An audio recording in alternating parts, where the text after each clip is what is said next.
when they tell you that we are starting at 11, that is 5 o'clock here in the morning. So hopefully after this, I can go have a nap a little bit. I am very happy to join you at this time because what is happening is that we are in very serious change globally. And I keep on saying this, I've been repeating this several times, but it's beginning to show that there is serious change that is going on, very serious change. I would share my presentation, but I would try and speak more on what is happening.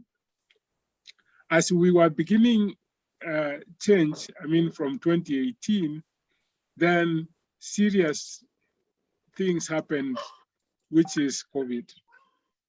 COVID actually forced everybody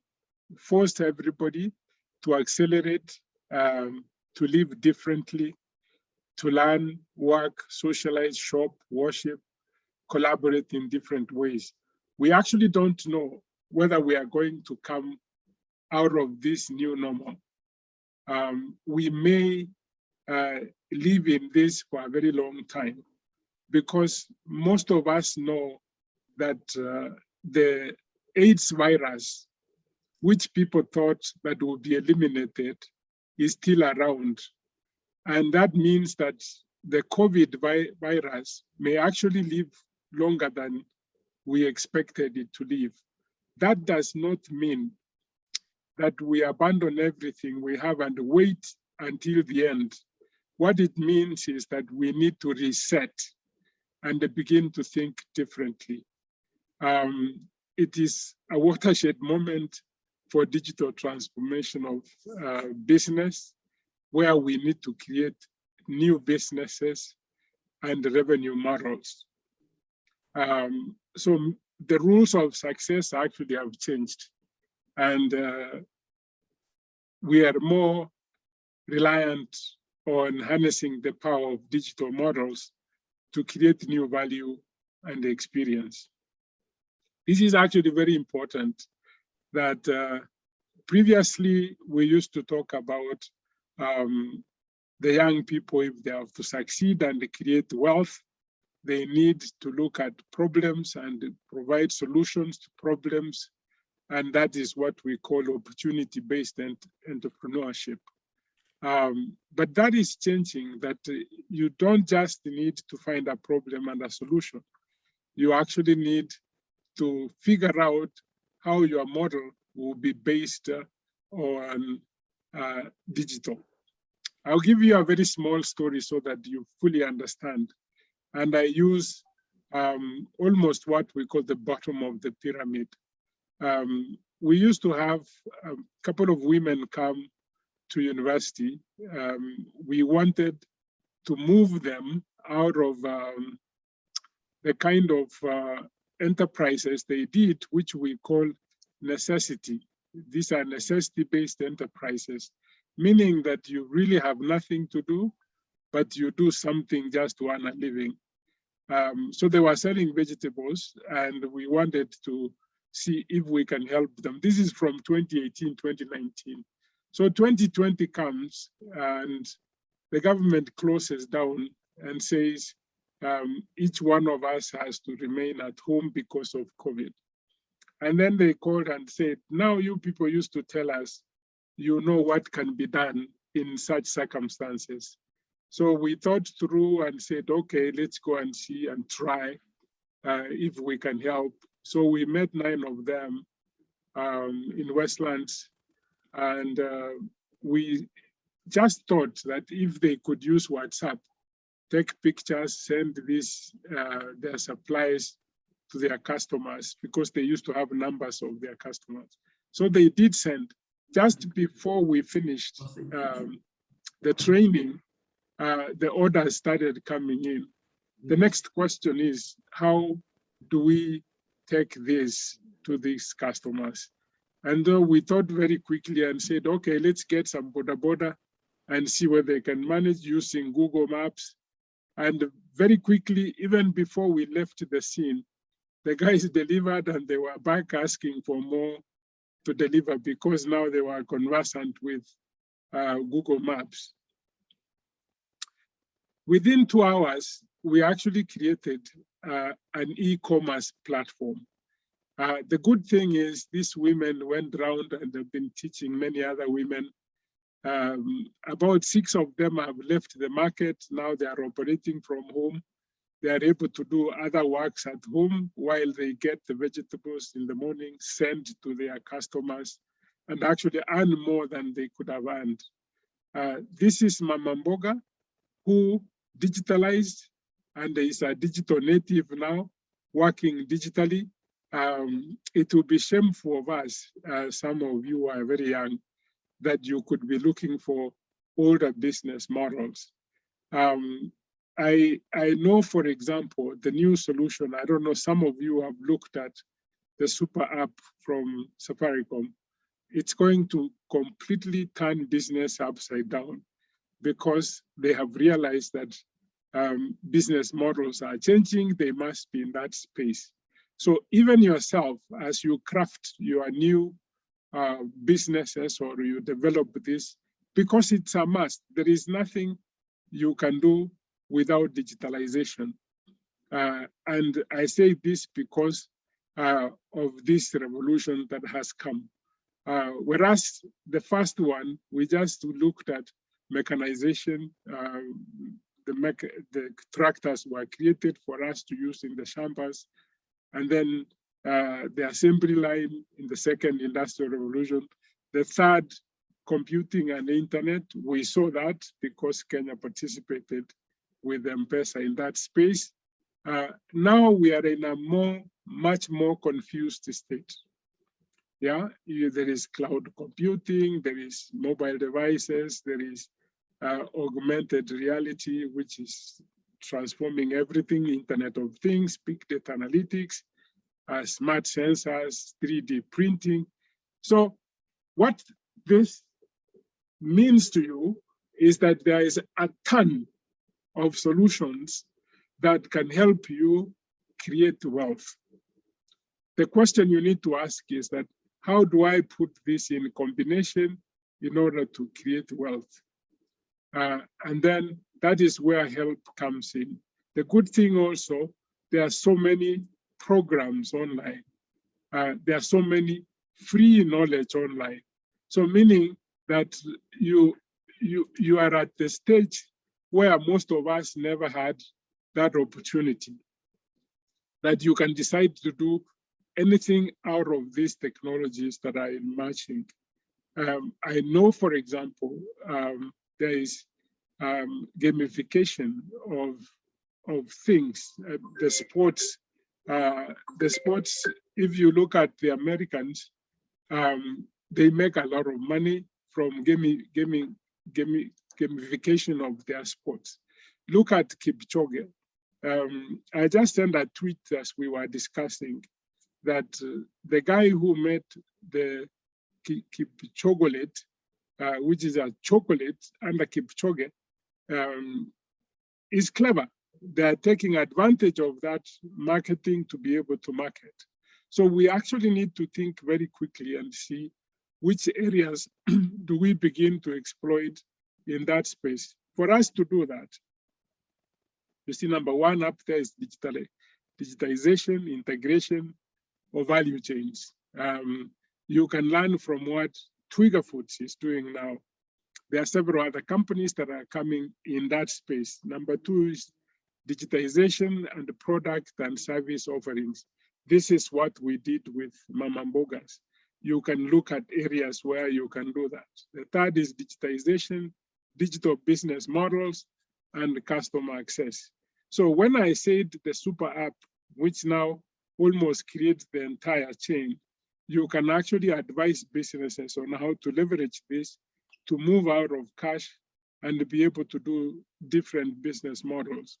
We are moving from the old state where you had to give cash to someone and get a product back to new ways of value creation.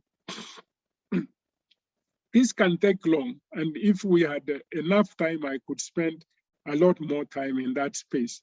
But it is good for you to know that this change has happened. You need to ask the right questions.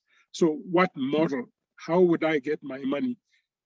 Should I be selling this service? Should I be using another way of doing this? These are the questions you need to ask yourselves.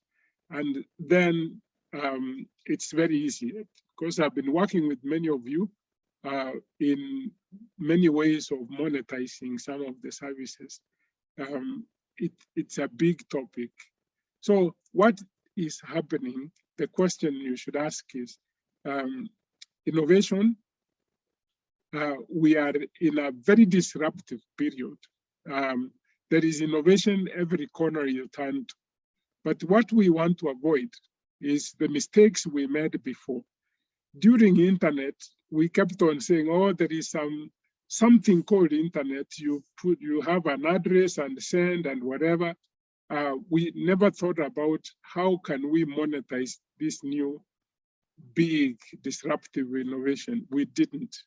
The same thing, mobility came, but we were very lucky that we got some things out of it. When Americans developed mobile platforms, social media platforms, at least we can say we brought M-Pesa, Nigerians brought Flutterwave and Digifarm from Kenya. At least we can say we played some part in that space. This wave is gone. I mean, the internet, mobility, even though there are services around it, but the new wave is actually blockchain. The new wave is blockchain, where it's able to support cryptography or cryptocurrencies. This is very controversial because some people took advantage of the ignorance of others and created some of these cryptos, but they are cryptos which have value. And because of that, governments have brought what we call CBDCs, which are central bank digital currencies. We have no choice. That there is no country that would say, oh, me, I will opt out. You will not be able to buy anything because China, for example, have their own CBDC. I know US is working for their own. I know UK is working on their own. Some of you must have read Nigeria is moving into that space. Ghana is moving into that space. In Kenya, even if we are quiet, we have no choice. There is no choice but to move into that blockchain state. And that's why the government said, let us have a roadmap. Develop that roadmap. What we're waiting for is a policy going forward. But luckily, we created some space for us to operate, meaning we can create something and work with government to create a regulatory mechanism. That is what we call the sandboxes. If you go to, to CMA, for example, there is a sandbox. So we can try and create how to raise money or how to issue a currency and be able to raise money from the stock market. Then there are new ideas coming, which are NFTs, the marketplace. We have a lot of creative young people whom we need to put under NFT, or those who do artists, and be able to help them with their product across the world. A lot of development in blockchain are coming, especially cross-border payments, which is going to be very big. You know, Africa has come together under Africa Free Trade Area. We must begin to think very quickly that we have a cross-border payment based on blockchain. So these are opportunities. What I'm talking about are opportunities that we can exploit. So each successive wave from internet demands more data. You know, mobility demanded a lot of data, and it makes the difference in trust, privacy, all this. Blockchain would even demand a lot of data, meaning we must begin to understand how to analyze that data and make decisions. You don't need to go to school to learn that. There are several platforms which are offering. Education is being platformized. If you know very early, you will be able to do that. I do that to myself. When I found I was rotting with my coding, I went back into the net and actually updated myself. I am trying to update myself in this space. So you can't give an excuse, or there was University of Nairobi did not give a degree. It is not the degree that matters. What matters is the competence. You may have done history in college, but it's very easy to do data analytics. And I've seen people who have transformed from being art students who feared mathematics to now doing data analytics. If you want to know how serious data has become, this was an article in the Business Daily just last week, where Kenyan companies are actually selling our data, or some are not even recognizing we have a data protection law. You don't have to steal data. There are mechanisms which the law has given that you can use it responsibly to create business, to create solutions, to create wealth. And this is things we are going to begin to teach for free. Actually, last week I had a session on lean data practices. This one we are doing for free because then young people can benefit from this and be able to work responsibly in such a way they can create wealth without being taken to court and you lose all the resources that you have invested in. So let me show you what has happened in the journey, the key milestones and the change in Kenya. There is, as I said at the beginning, change is going on. You don't have to be a bystander and wait until it is changed. Usually when I show this, is that from this part here, the beginning here, is that the people who benefit, the people who make money in businesses in this innovation wave. This is from a theory by Everett Rogers, said that when a new innovation comes, only like 2% people who try this. Some of us who were around in 1990s when the mobiles came, so even myself, I didn't have a mobile. I used to look at how people would have a mobile, you know, it was unique. But then we couldn't wait to own it. First here it was too expensive. Even here it was expensive. The cost of mobile handset was equivalent. Actually, some of them were higher than buying a house in Buruburu, a 3-bedroom house in Buruburu. So there were limitations. Of course, when something gets into the market, the early majority comes in, the price goes down. So some of us began to buy what was called Nokia 3310 around this space. Even that was very expensive at 10,000 shillings. You need to be in that space or in innovation space in these stages. Even at early majority you can make. If you come at the late majority, you are wasting your time in that space. So where we have an opportunity is at the blockchain space. That's what you need to ask, exactly what do I need to do now? Blockchain, you can flip it and call it cooperatives or chamas, because everybody in the chama wants to know the business of the chama, how it's going. And by using blockchain, everybody understands what. Imagine if we coded all the chamas in Kenya and create transparency. That's what you need to look at. This is a space you must play. early adopters. Then you look at how is crypto? How do I create cryptography? What can I use for CBDCs? What business model I create under NFT? What business models? Then you are the early adopter. You have all this space to make money before everybody comes in and a new innovation comes. So here, the key milestone the government has done is that 2019, we created this task force. We consulted with the stakeholders. We made workshops. 2019 here, we had the report, public consultation again. Here, 2020, you are beginning to see even government itself venturing into this space, the digital economy strategy. I think today they are launching. I was supposed to leave what I was doing this morning and join a launch at Serena for digital economy.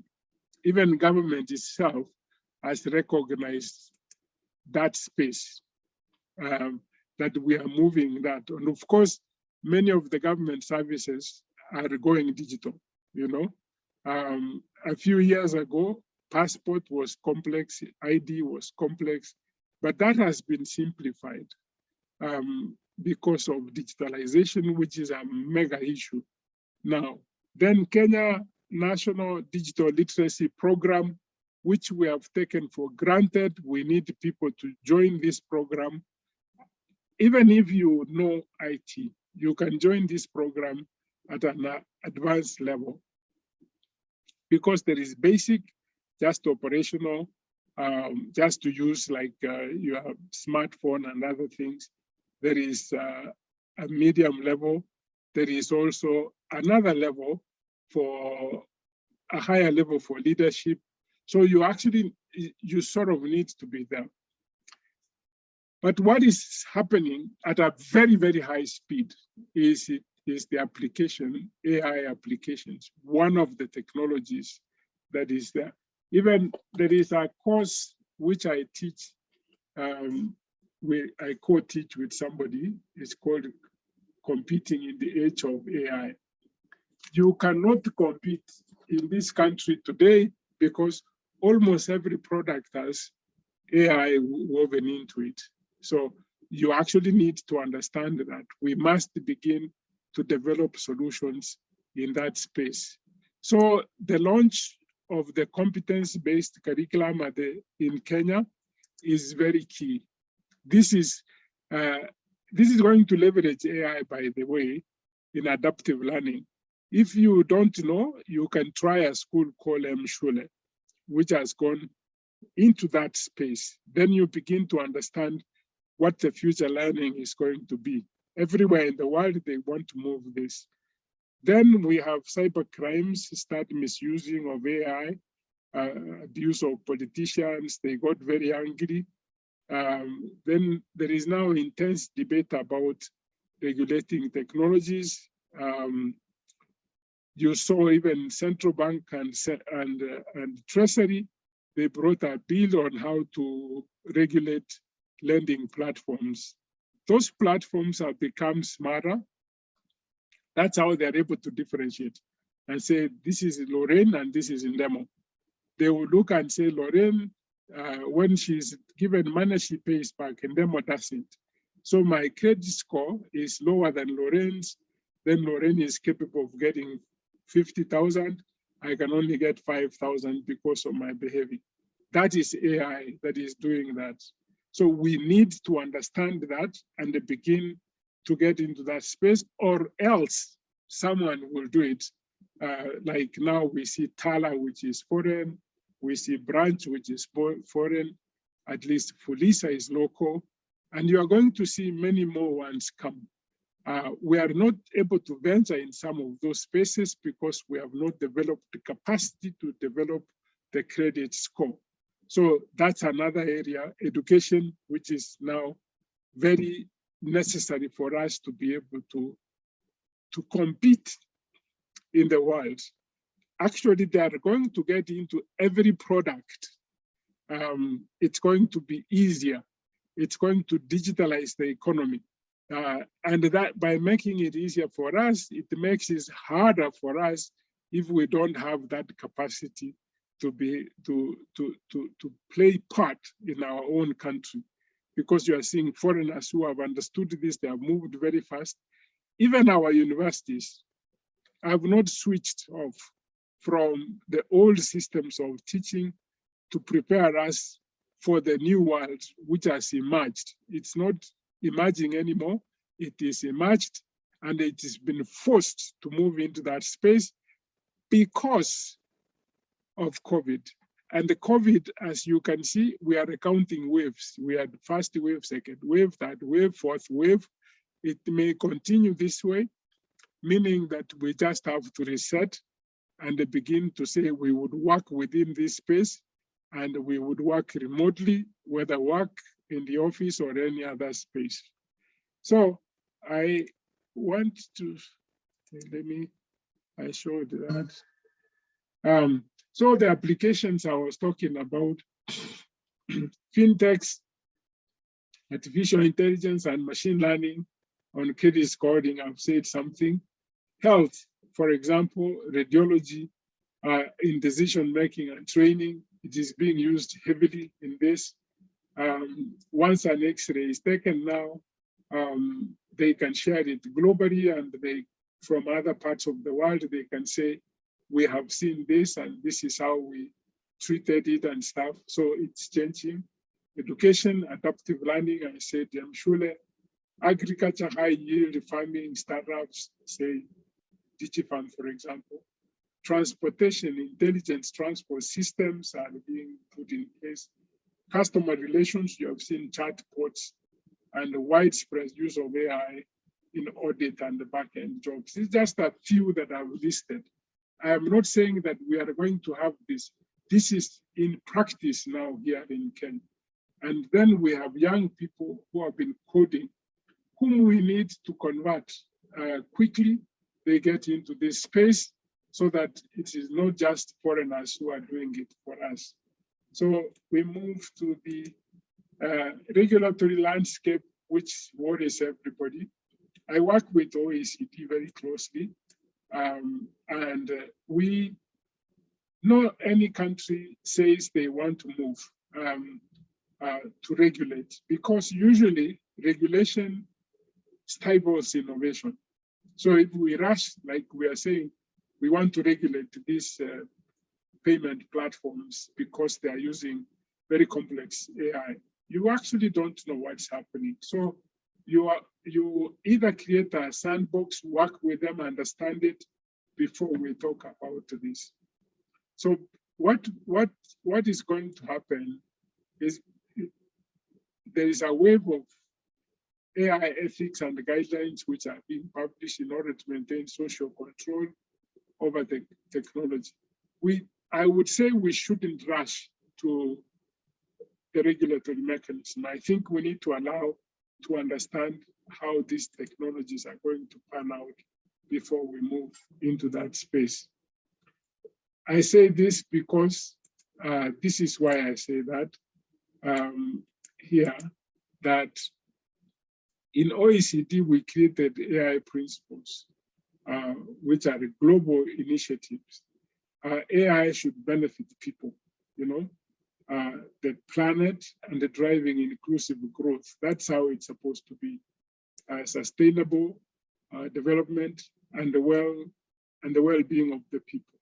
AI systems should be designed in a way that respects the rule of law, human rights, democratic values, and diversity, and they should include appropriate safeguards.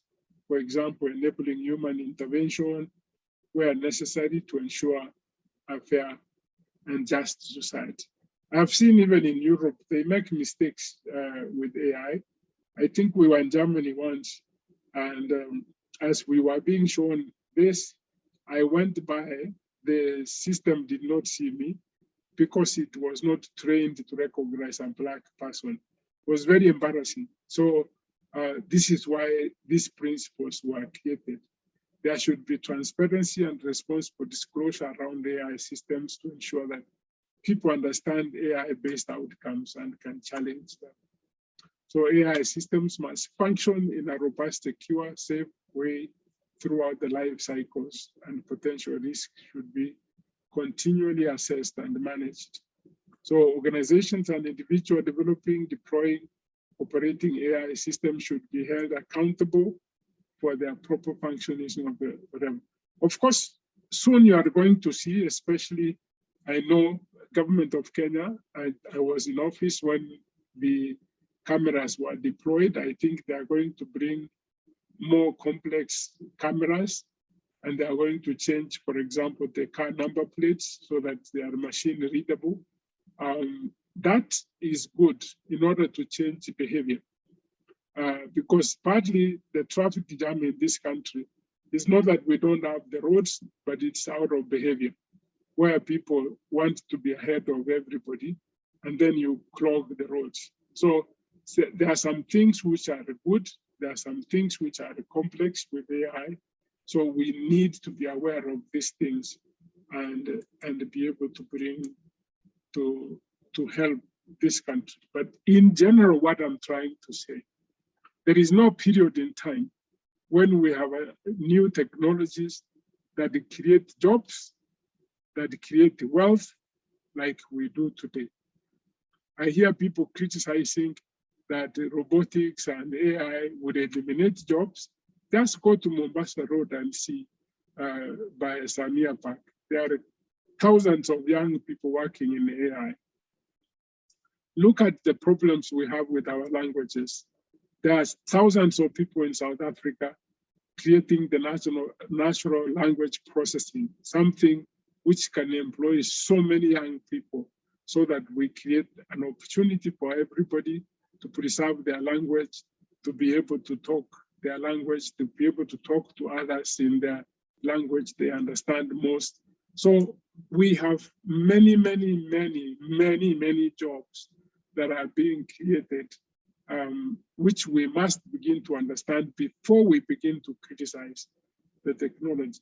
So I would stop here, and hopefully there is any questions I can answer.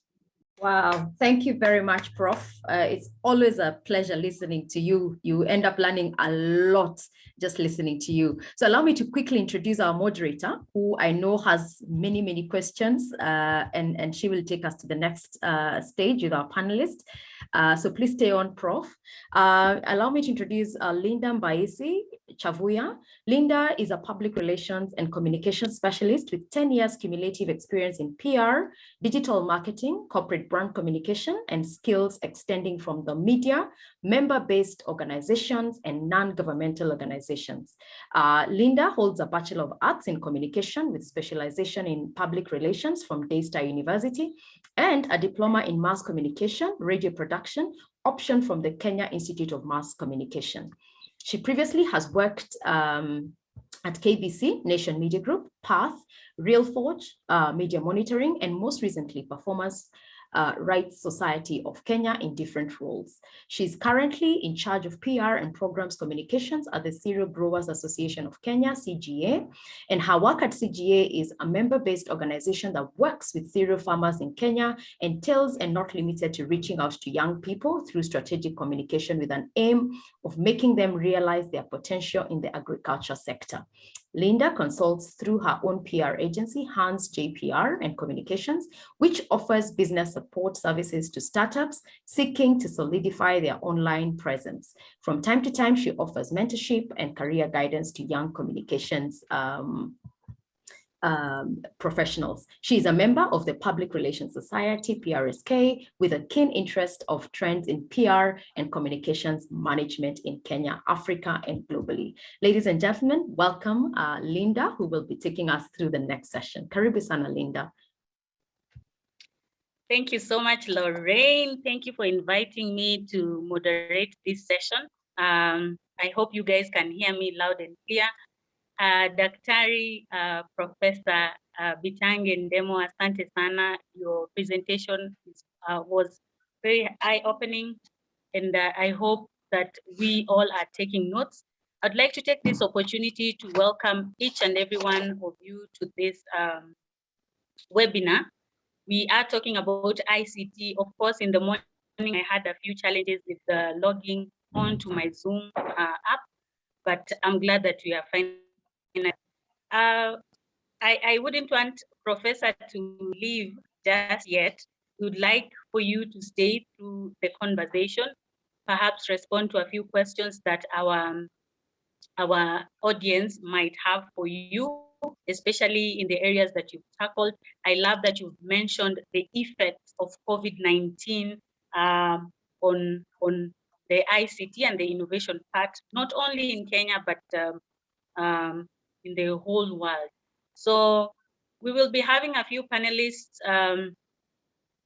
two actually, Sheila and Kipkorir Kirui. So Sheila Bargen she is the Kenya country lead for Knowledge Transfer Network, and also she guest lectures on entrepreneurship.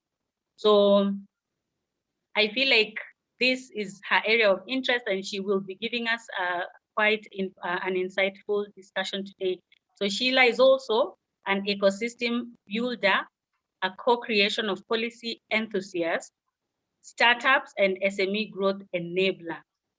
I know young people here are into starting their own business. Myself, I have my own PR agency, and we are looking at seeing how we can explore ICT solutions and innovation, perhaps to have our startups grow.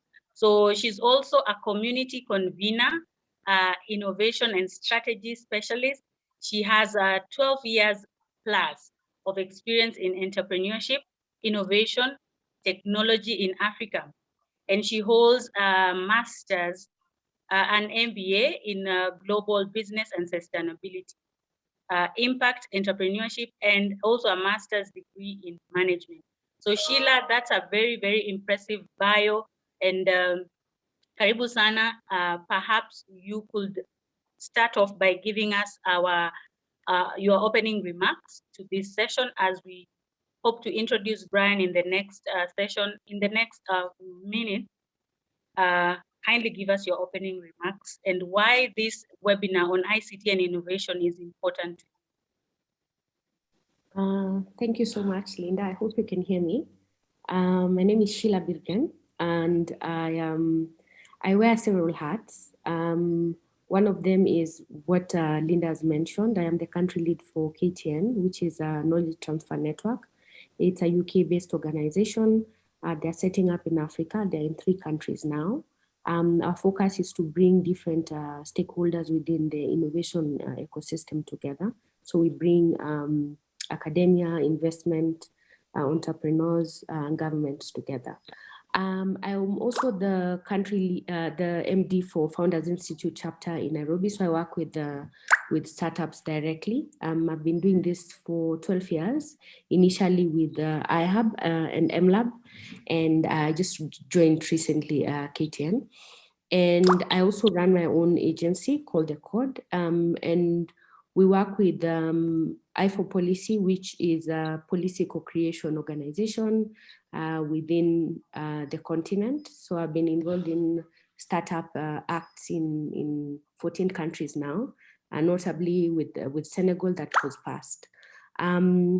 So I had a short presentation around future of entrepreneurship and business in general, and really it fits into what Prof was talking about around, I think, automation and what will happen. So I looked at it from a point of skills that people will require definitely to plug into that, but also which types of businesses people need to look into or build because of this wave.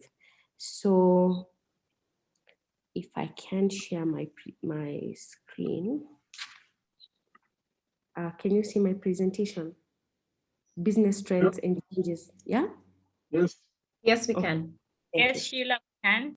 Okay, thanks. So I'll just rush through this. I've already introduced myself, so I don't think I need to go through that. So I think because of COVID and the pandemic in general, a lot has changed. So one, like Prof said, there's been acceleration of digitization of not just work process, but also I think building of different products. So using digital tools, we are seeing conferences, like for instance, this one's online. I think provision of more work remotely, I think that has also been opened up, I think significantly because of this pandemic. It's also accelerated automation of tasks. So things like customer care, for a lot of people are using bots now instead of having people in, in offices and whatnot. There are a number of these I'll share with you guys, but in general, it's really accelerated the digitization. It's also accelerated automation. It's accelerated opportunities. It's reduced workforce significantly, and it's affected a number of people because of that. But we've also seen a number of people getting into entrepreneurship because of that significant reduction in workforce. So I think what that what that whole process has done is it's kind of brought what used to be future of skill and future of work really close to us, and it's increased the demand for specific types of skills and decreased demand of some types of skills. So Prof mentioned things like data, and so data analysts and scientists who are working within that space is one of the career points and skills that a lot of people are looking for now. AI, obviously, a specialist on big data, digital marketing and strategist. Marketing, I think, also has really completely changed, even PR in general. Events are now more virtual than they were before, so even interaction and marketing of this have changed. Process automation specialist, business development has changed because you don't necessarily have to go meet people in person for you to be able to talk to them. So specialists who are focused on doing biz dev that's remotely, it's a skill that a lot of people are looking for. Management, of course, strategists, robotics engineers, all these things. I'll share it, you can go through that. At the same time, a lot of people have automated a number of work, like for instance, accountants. So you don't really need as many accountants as you would before. Maybe you would need someone to help with bookkeeping, which might be an entry-level skill that you may reduce, you may require. Things like payroll have now been automated, and a number of payment options have also been automated. So accounting and business will definitely change. Administrative work as well. I mentioned customer care, HR, specialist. A lot of HR processes have been digitized now. And so either upgrading that skill, or some of them are getting the demand for that skill has gone down. And so what are the biggest business trends we are seeing? I think remote work is here. So if you're building a business, or if you want to get into entrepreneurship in general, you have to consider the remote option. So how do you onboard your team? How do you do inductions for your team? How do you put processes in place to ensure that they can work remotely and work efficiently? So which types of tools do you need? So for digital transformation, I think for companies that initially were not in that space, and digital economy will continue to grow because of that. So how do you strengthen online relationships with your customer to ensure that that digital, I think, interaction with them and customer services still maintained at a high standard? A lot of businesses going forward will also focus on community. So business models will focus on community. How do you grow a community around a product? We've seen this with Twitter Spaces. We've seen this with Clubhouse. We've seen this with different products that are centered around individuals. So how do you build a community for that community to be able to trust a brand? I think even Kipchoge has done this really, really well. He's built a community of people who, they're not just marathoners, but they believe in specific ideals. And Nike, I think, uses athletes who have those communities to be able to grow their communities as well. So another thing, I think automation, definitely going forward, that will not change. I don't think we'll go back.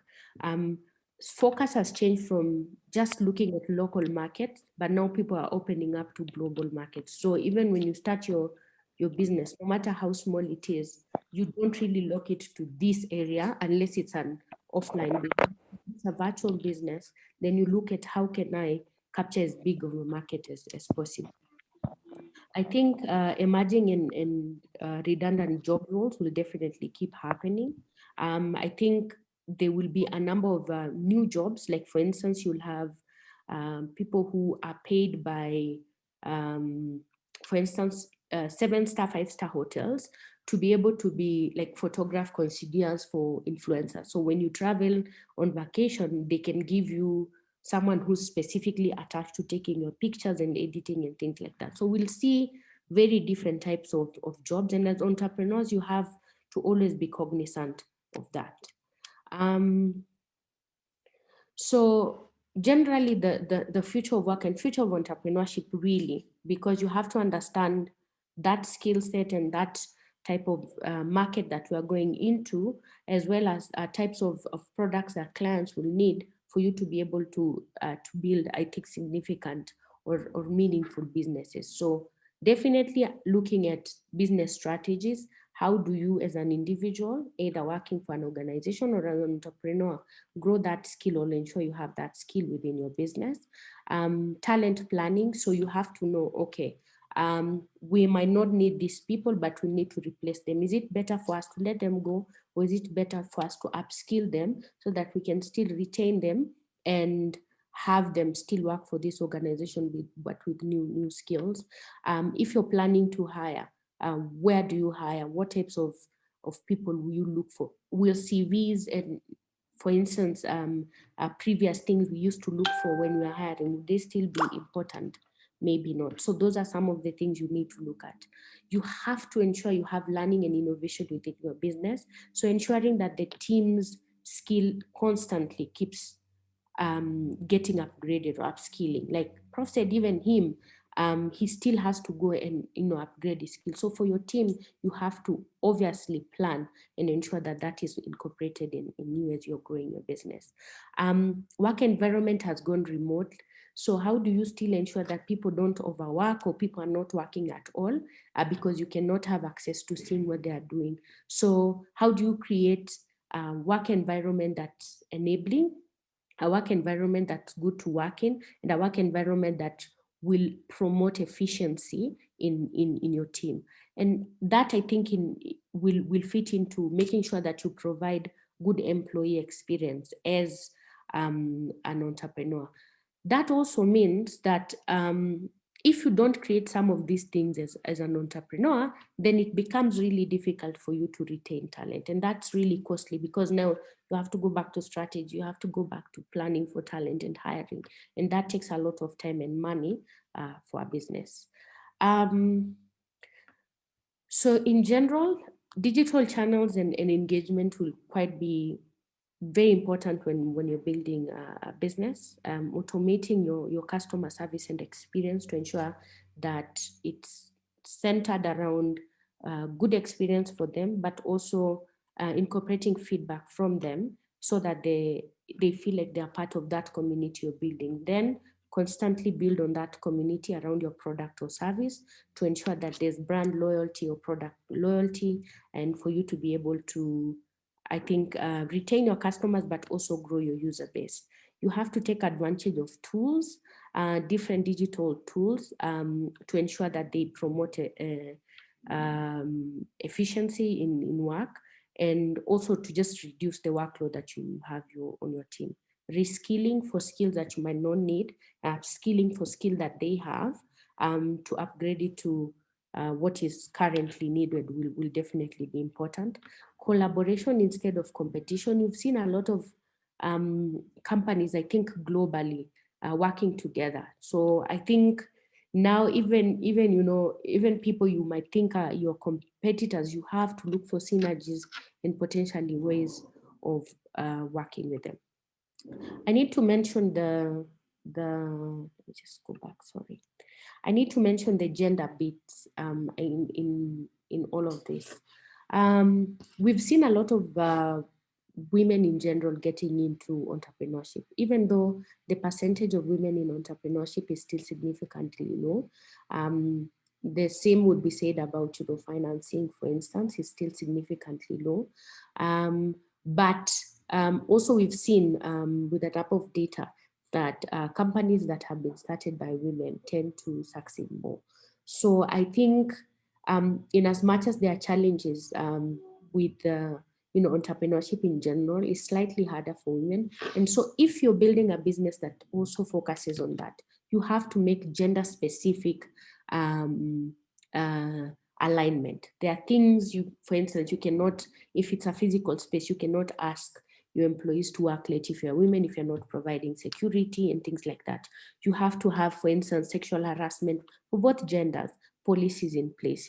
You have to ensure that if it's a physical space, you have, for instance, a mother's room if they want to bring their kids to work, and if there's that provision. So there are very specific diversity and inclusiveness policies that you have to build if you're employing women in your business.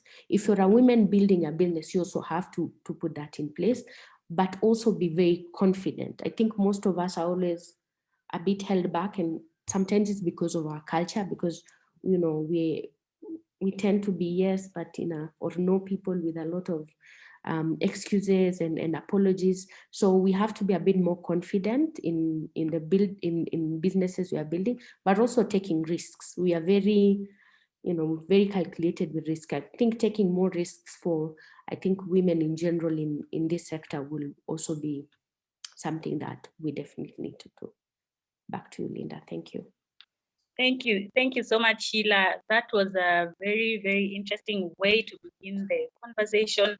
You've really tied up your conversation with what Prof has said. And I feel like perhaps you guys, I don't know if you had a memo, but your presentations they're tying each other up. And I'll get back to you, especially on the issues around gender and the fact that the ICT sector is heavily dominated by our male counterparts. Thank you so much. Kindly engage us in the chat box. I can see a few hands up. Engage us in the chat box. You can let us know if you have any questions, any comments, observations so far as we continue with our presentation. And I'd like to introduce our second panelist, Kipkorir Kirui. Kipkorir is a senior product manager at Microsoft and co-founder Made by People. So you can see the kind of people we've brought to this panel, big time, big names. So I hope you're taking notes and you're going to take a few things out of this discussion. So Kirui is very passionate about the potential that well-designed technology solutions can unlock for Africa. From creating job employment to allowing people and organizations to tell stories, learning and having fun, he believes that Africa can spearhead this change. I like the fact that we can be positive even in this time when we are having a pandemic. Africa still can emerge as a leader in the ICT sector. So Kirui originally started off as a software engineer. He then transitioned to managing a consulting team and started his own business. We like to see young people going into creating more job opportunities for fellow young people. So during his journey, he found his true passion in design and now spends most of his time working with the teams to understand problems and develop appropriate and contextual solutions. So welcome, Kirui. Karibu sana to the discussion.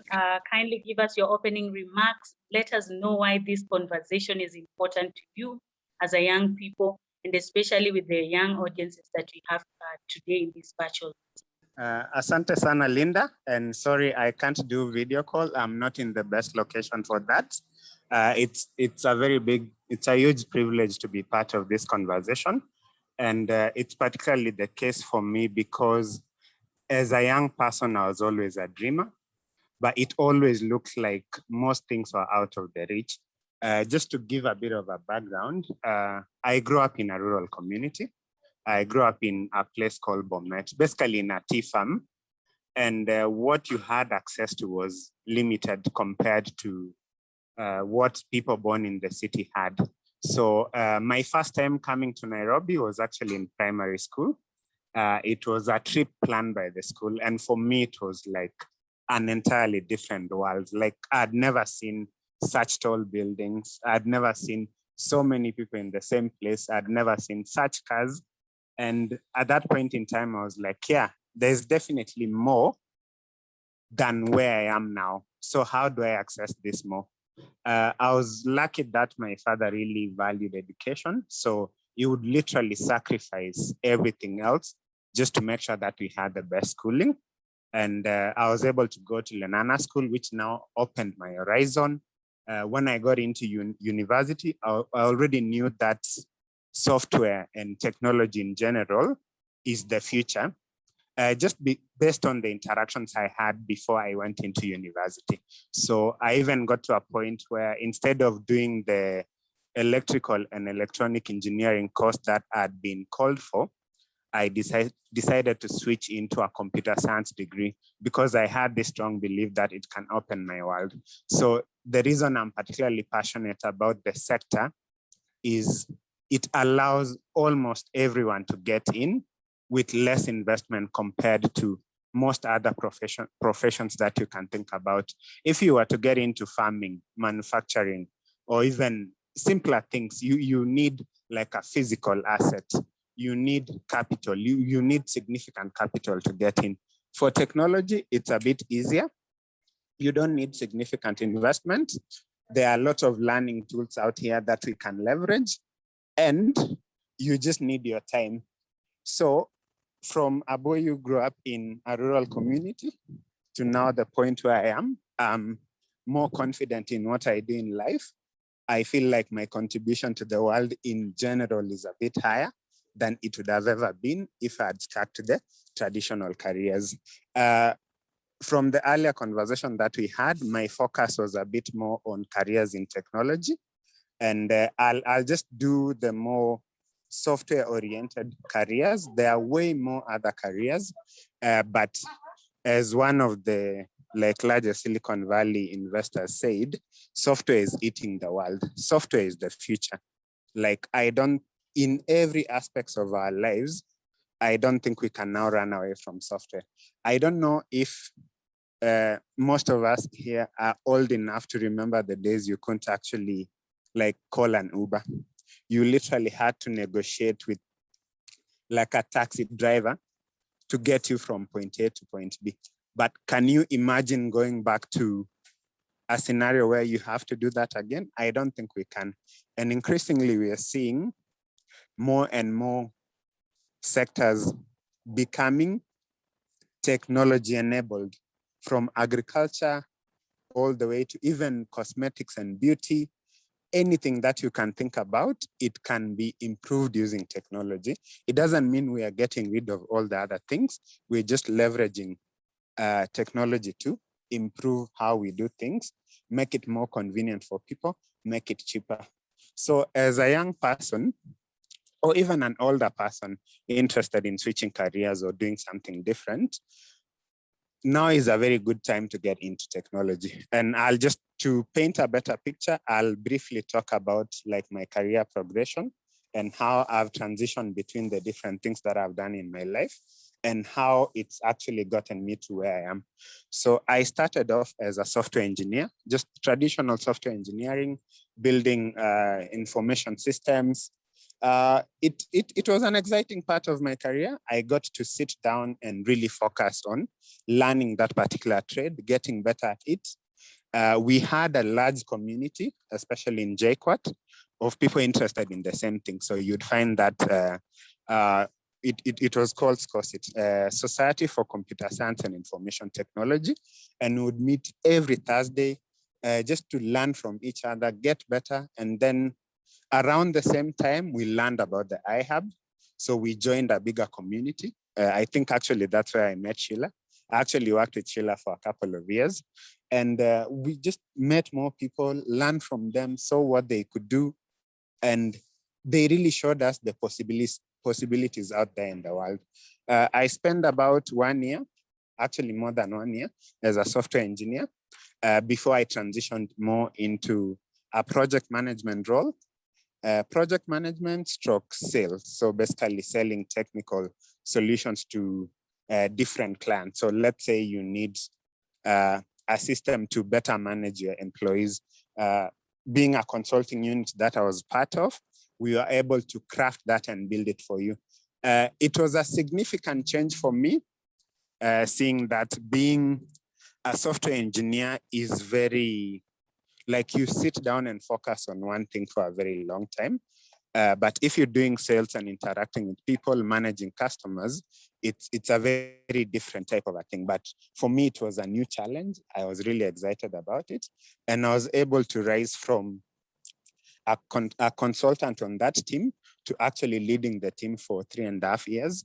We grew it from a very small unit within the organization to like one of the largest units within the organization. And along the way, it was always trying to see what new challenges can I explore? What new things can I try? What new opportunities are available? And I don't take that part for granted because I don't think it's something that's available in most other careers. One of the really amazing things about the technology space, especially if you're working in the more of a startup environment, you're actually given freedom to explore the different things that you'd like to try. So you'll find that most people will start off in a specific track. So you'll start off probably as a software engineer or as a designer or as a project manager or as a quality tester. But then as you keep working within the organization, new opportunities will come up and you'll actually be given the space and the support to try it out. And I think that has been the case my entire career, because now during that time I was managing a consulting team. I came to learn about the human-centered design space. I'd never considered myself a designer before, but by just being given the chance to learn from other people, to see what they are doing, it piqued my interest. And because there are a lot of resources on the internet that you can use to upskill, I was able to take on courses, identify mentors that I could work with. And within a span of 2 years, I'd really upskilled and then decided this is actually what I want to do for the rest of my life. Of course, life is not that linear. Along the way, then again, I decided I would like to again start a consulting company. And I dove into it. And the beauty is you can actually just use that part that you know. So the entire basis behind the company that I started, called Made by People, is that we noticed a lot of people were building software that was not having the impact that they are hoping for in the market. And the reason for that was someone would come up with an idea, spend a lot of time and money, build it and then launch it without at any point interacting or getting feedback from the potential users and customers. And we saw an opening to actually make a dent in that. I did that for 3 years, worked with some of them, like some of the biggest clients in Africa, guys like Safaricom. We even had a chance to work with Google, with the UNHCR, like quite a diverse set of people. And the beauty, especially for young people getting in technology, you don't have to look a certain way. You can look the way you look. So more often than not, when we went for meetings, people expected me to be older, to look a different way. But then, because our skills are very demonstrable, it was never really a big issue. And this actually then led now into my current phase in my career, where I'm working as a senior product manager at Microsoft, one of the best companies to work for in the world. And it only came into being because of the opportunities that this space gave me. I was able to try out different bits and pieces, see what I like, see what I don't like, really understand what you need to do to succeed, and then keep building upon each experience and getting better and taking the opportunities that come your way.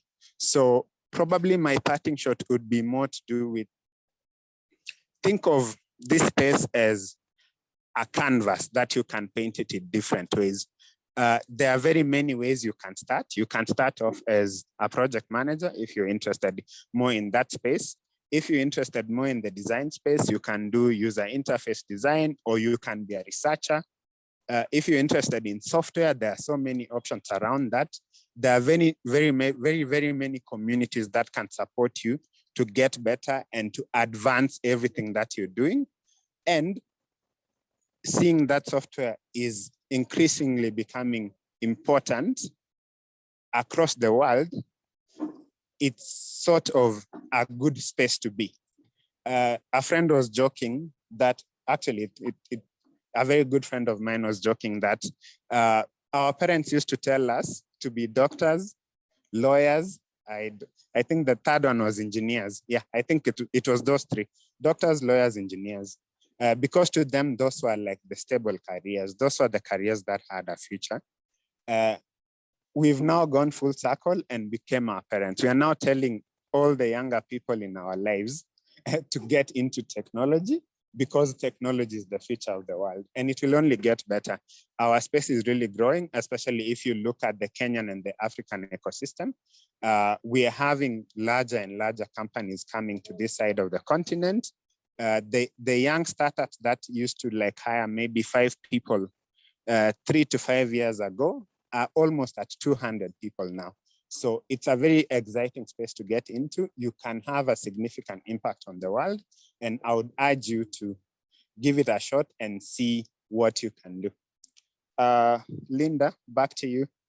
Thank you, Kirui, for your presentation. I believe we are all taking some notes, and thank you. That was a very, very personal experience of how you have transitioned from one career to the other, and especially looking at how far you've grown. It's a big, big encouragement to everyone in this room. Amazing presentation to our panelists. Now we'll go into the Q&A section. I encourage all of us in the room to kindly utilize the chat box. Put your questions on the chat section so that we are able to ask our panelists. And also remember that Daktari Bitangendemo is still in the room. He will be taking up a few questions from all of us. And this is your chance to ask a question and learn. We don't want to stay here for 3 hours and you're not learning anything out of it. So allow me to first give a shout out to all the females, the ladies in this room, in this conversation, in this virtual room. You have taken your time to come and be part of this amazing conversation on ICT innovation. We know this is an area that research has shown that is heavily dominated by the males. So Joanne Chepchieng, Shiko Wanjiku, Rachel Chege, and every other female in the room, continue asking your friends to come and join this conversation. We shall be here for some time. We want now to go into the Q&A section. I will allow my panelists to take a breather, perhaps grab a cup of tea or some water, and kindly ask Daktari to come on again. So I will be asking 2 questions to you, Daktari, if you don't mind. So I want to reference one of your articles. I know it's an article from 2019, but it's an article where you, it was published on Business Daily, and it was titled, "It's Time for Varsities to Tap into the IT Potential." And you stated that technology, especially such as the Internet of Things, was bound to change the way teachers are offering their learning services and the way they are teaching. I want to ask, is that now a reality now that you lecture at the University of Nairobi? Is that now a reality? If not, do you think the government is doing enough when it comes to allocating resources to ensure that there is research and development of technology in our school? That's a good question, and I sort of covered it in my speech when I said we need to reset.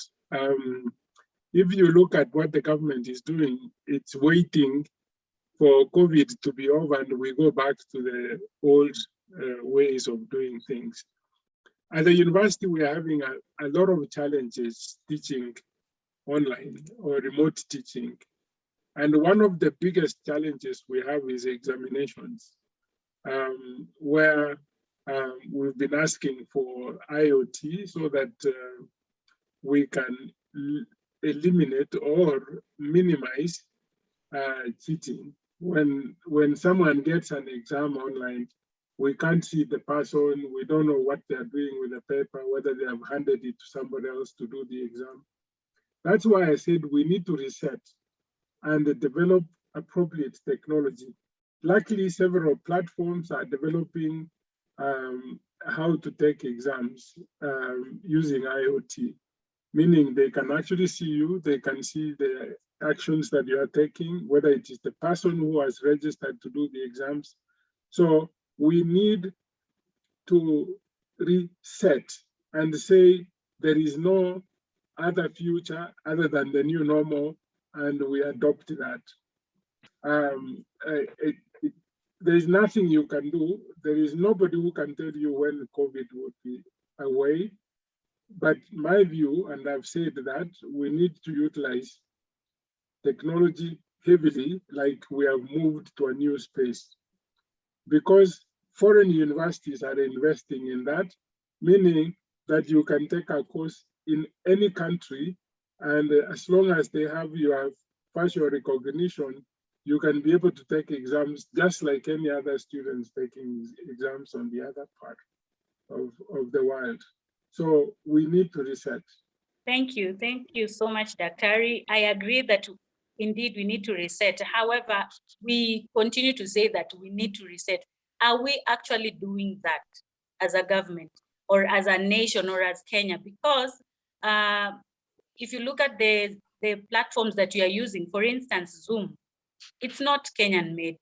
If you look at the platforms that we are using for even examination, and now that you've handled or talked about the issue of examination and integrity, are we investing, are we allocating enough resources in that area? Because we are going to continue using resources or applications or software from other countries. What do you advise that the country does? Well, we have advised enough.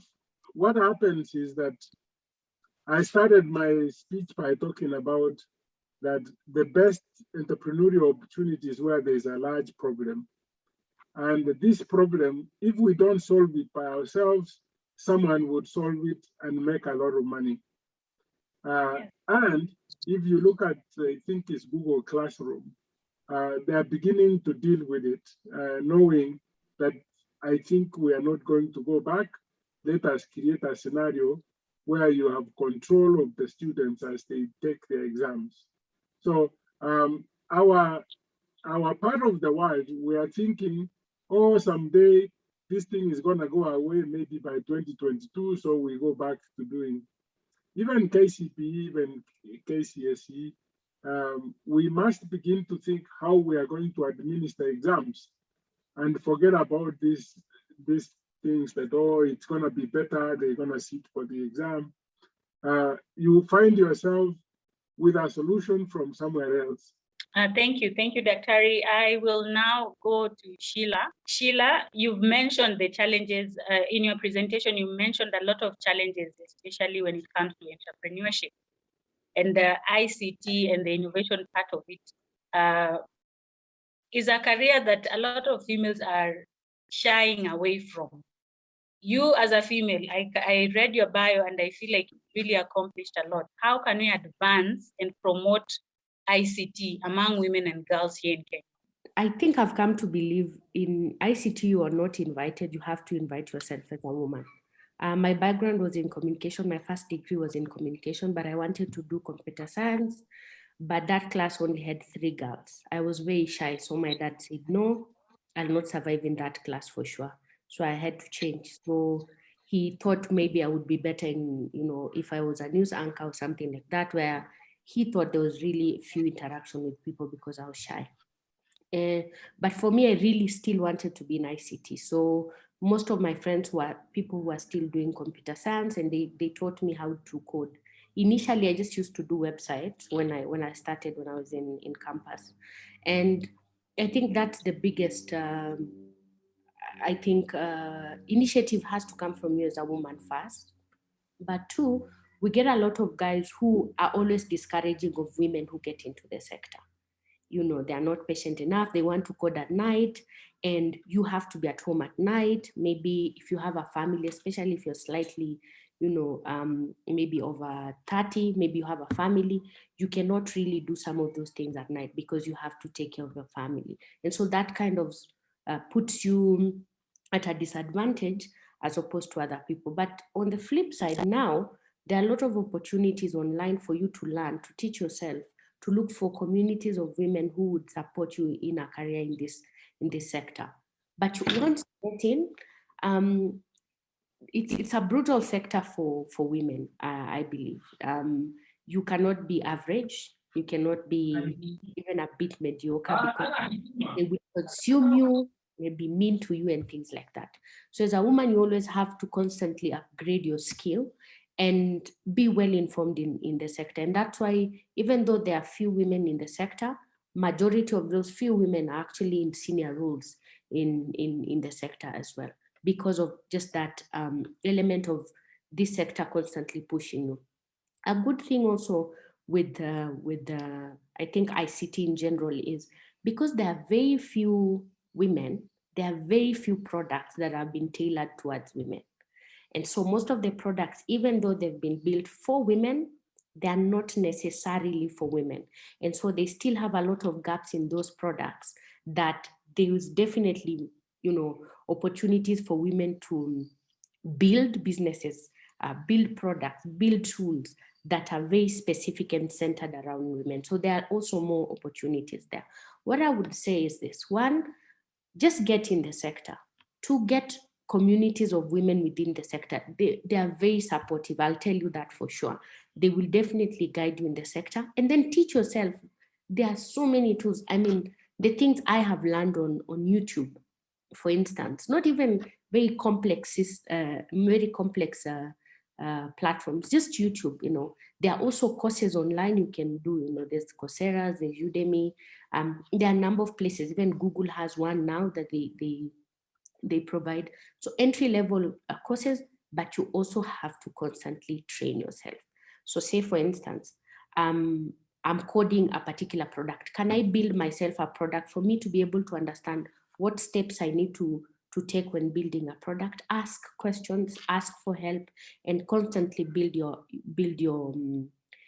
skill set. It's a sector that's very open. It's hard like any other sector, but it's very open, and there are a lot more opportunities, I feel, for women than ever before. And so I would really, really encourage more women to get into the sector.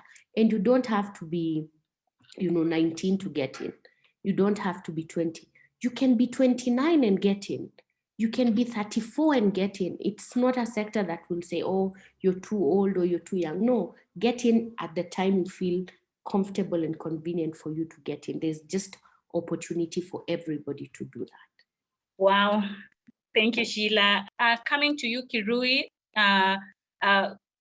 just to tie it in with what Sheila has mentioned, do you think there are other critical or the most critical changes that we must take as young people?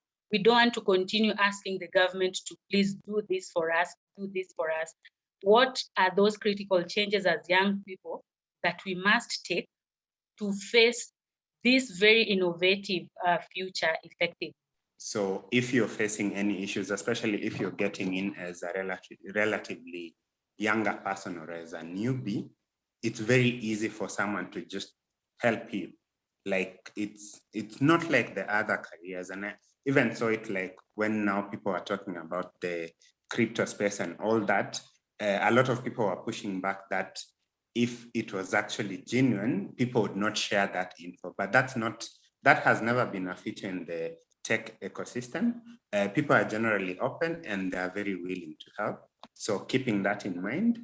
The second one is where you start may not be where you will end. So the key thing is start somewhere, and then along the way you'll kind of know what you want to do and what you don't want to do. The third key point to highlight would be now more to do with not all software or tech roles are technical. When we talk about technology, most people like deviate more towards like software engineering, UI design, but there are a lot of like interesting opportunities coming up at this point in time beyond traditional ones like project management. There is a lot of focus now on what we refer to as UX writing. So that's more of communicating what digital products do. You still need to understand technology itself, not deeply though, but you need to then now communicate to other people. The field that I've specialized in, human-centered design, it's not really a technical thing. It's more of how do we interact better with the world or with people that we're building for, so that whatever we design and implement is something suited for them. So when we talk about careers in the space, don't limit yourself to the traditional ones. There are quite a number of options, and you will probably find something that you like. Because to be honest, software development is not for everyone. Like if there's a career that has like specific people it's meant for, that's one of them. And we've pigeonholed ourselves to think that when we talk about careers in tech, it's those hardcore ones only. There are very many other ones. We've even seen like now, especially in the startup space, being a very good operations person who understands technology can be a significant strength on your side.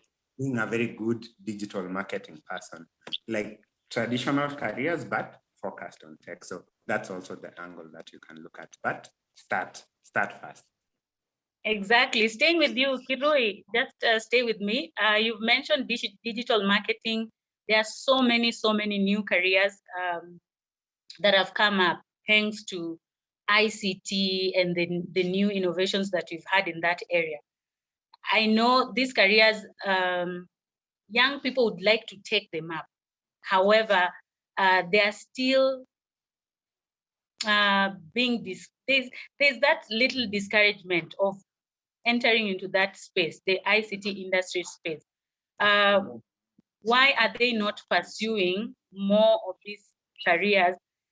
Some might want to take shortcuts, but there are some of the challenges. So what do you think are the biggest challenges in the industry at the moment? And those are the reason why young people are likely to be discouraged from pursuing careers in that area. Okay, there's an interesting theory. It's called the Bell Innovation Adoption Curve, and it basically explains how new ideas are taken by the population. So there are the early adopters, like the people who really jump on really early. There are the innovators who come in a bit later, but then become like evangelists. Then there's a space in between that where an innovation might fail or it might take off. And then now you find the general population starting adopting, and then the laggards. So I think one of the biggest reasons we're still facing issues, it's no longer that big of an issue at this point in time, is if you look at the older generation, they still don't understand exactly what our field is doing. It's really gotten better because now you can give like examples they can relate to. I would even give the example of my parents. To be honest, they can't really explain what I do. They know I'm in technology and all that, but if you were to pin them down and ask them on a day-to-day basis, what do you do? They can't tell you that.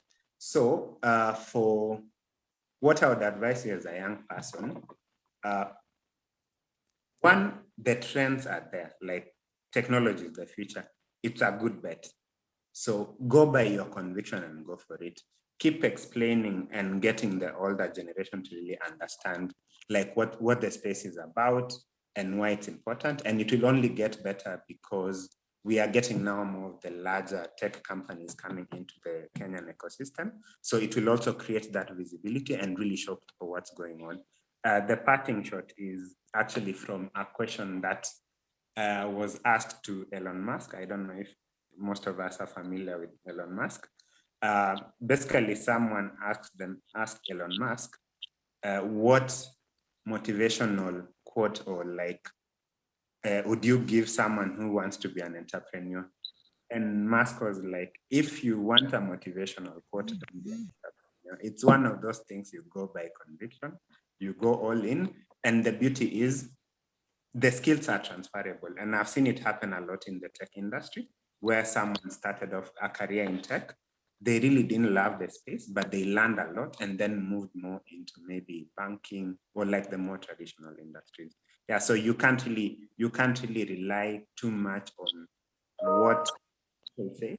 Back to the Bell adoption innovation curve, it will take a bit of time for the rest of the populace to really understand.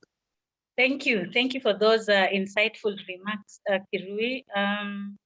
I want to remind all of us to continue using the chat box. Please leave us a question over there.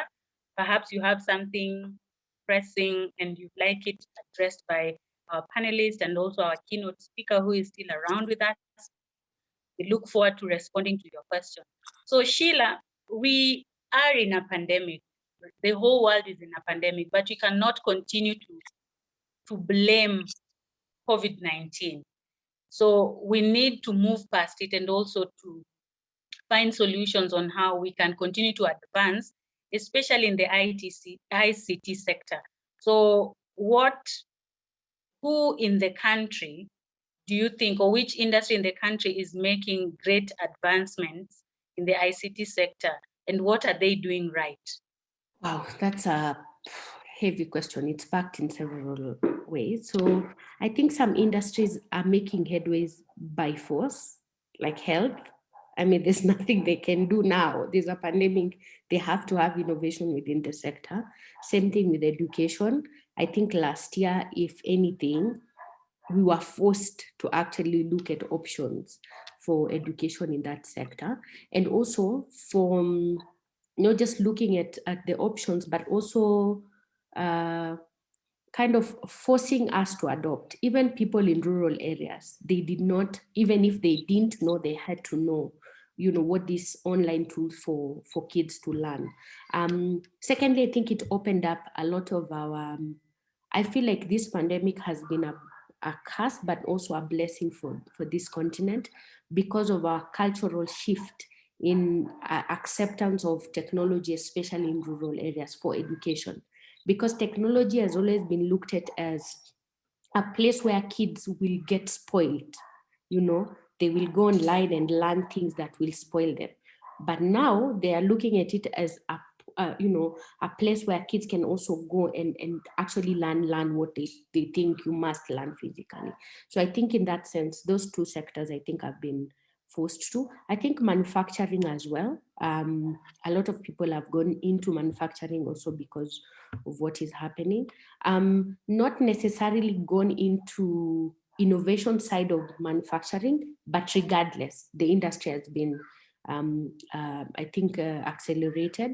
I think we will see a lot more in PR communication and customer support or customer care in general, because the market has really shifted the power from the product owners to the consumers.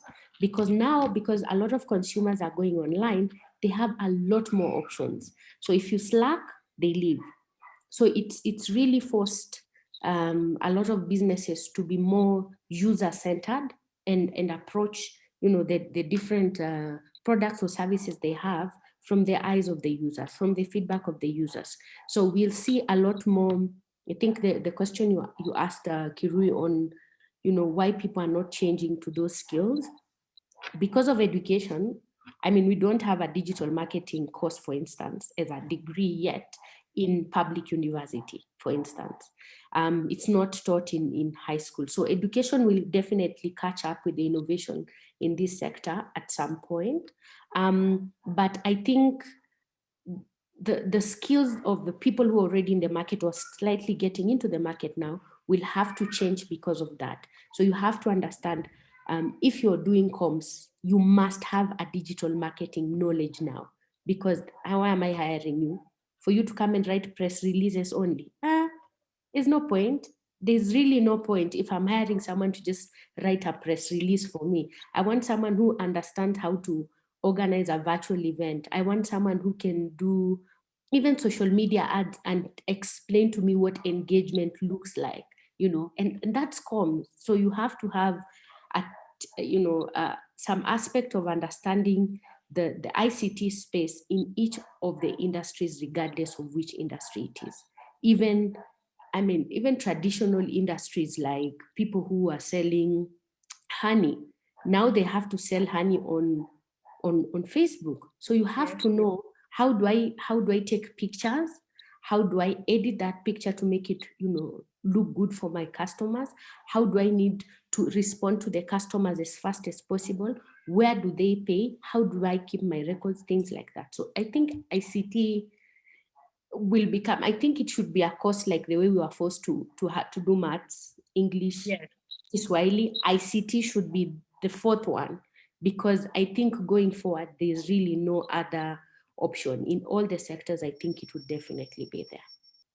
Amazing, and very insightful response there, Sheila. Thank you so much.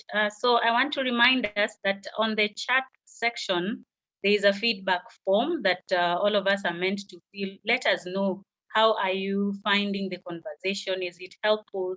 Are you getting insights?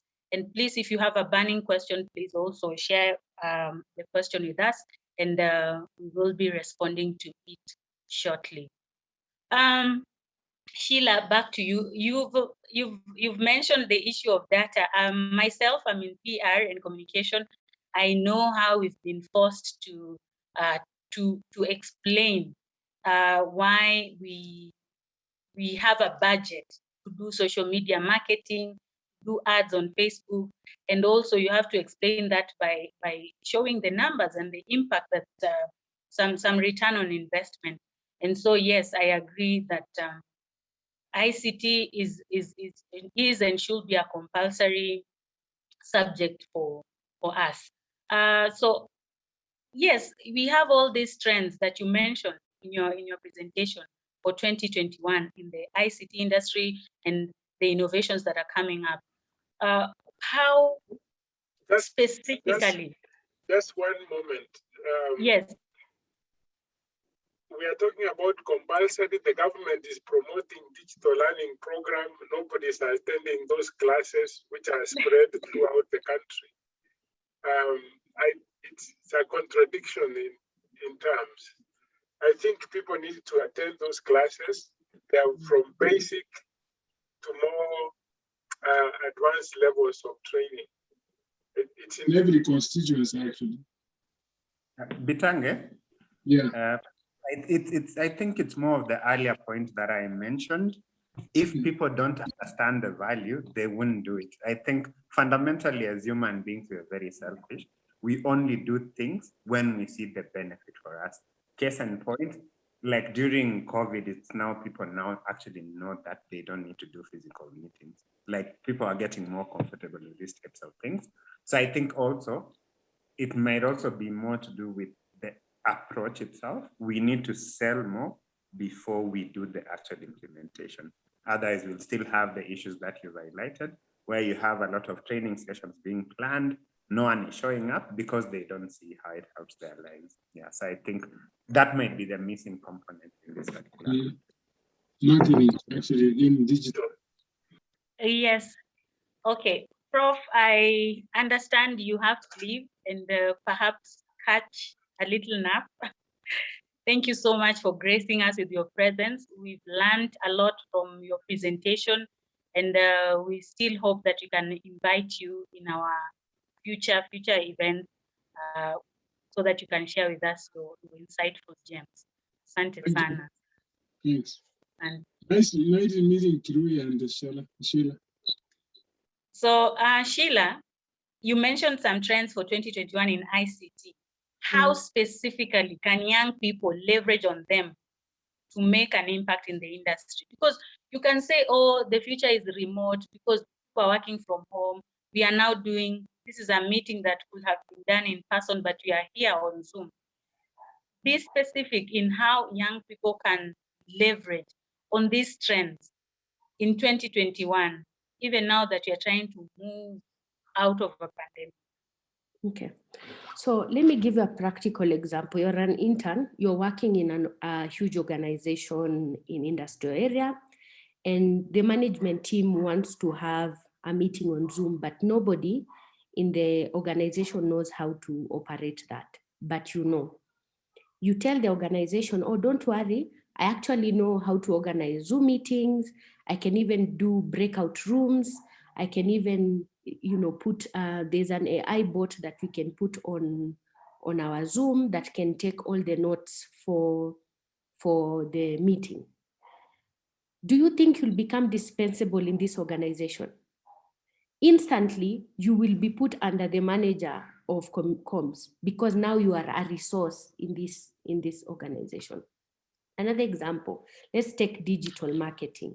You're working in the same organization in industrial area, and now they've been forced to open a Facebook page.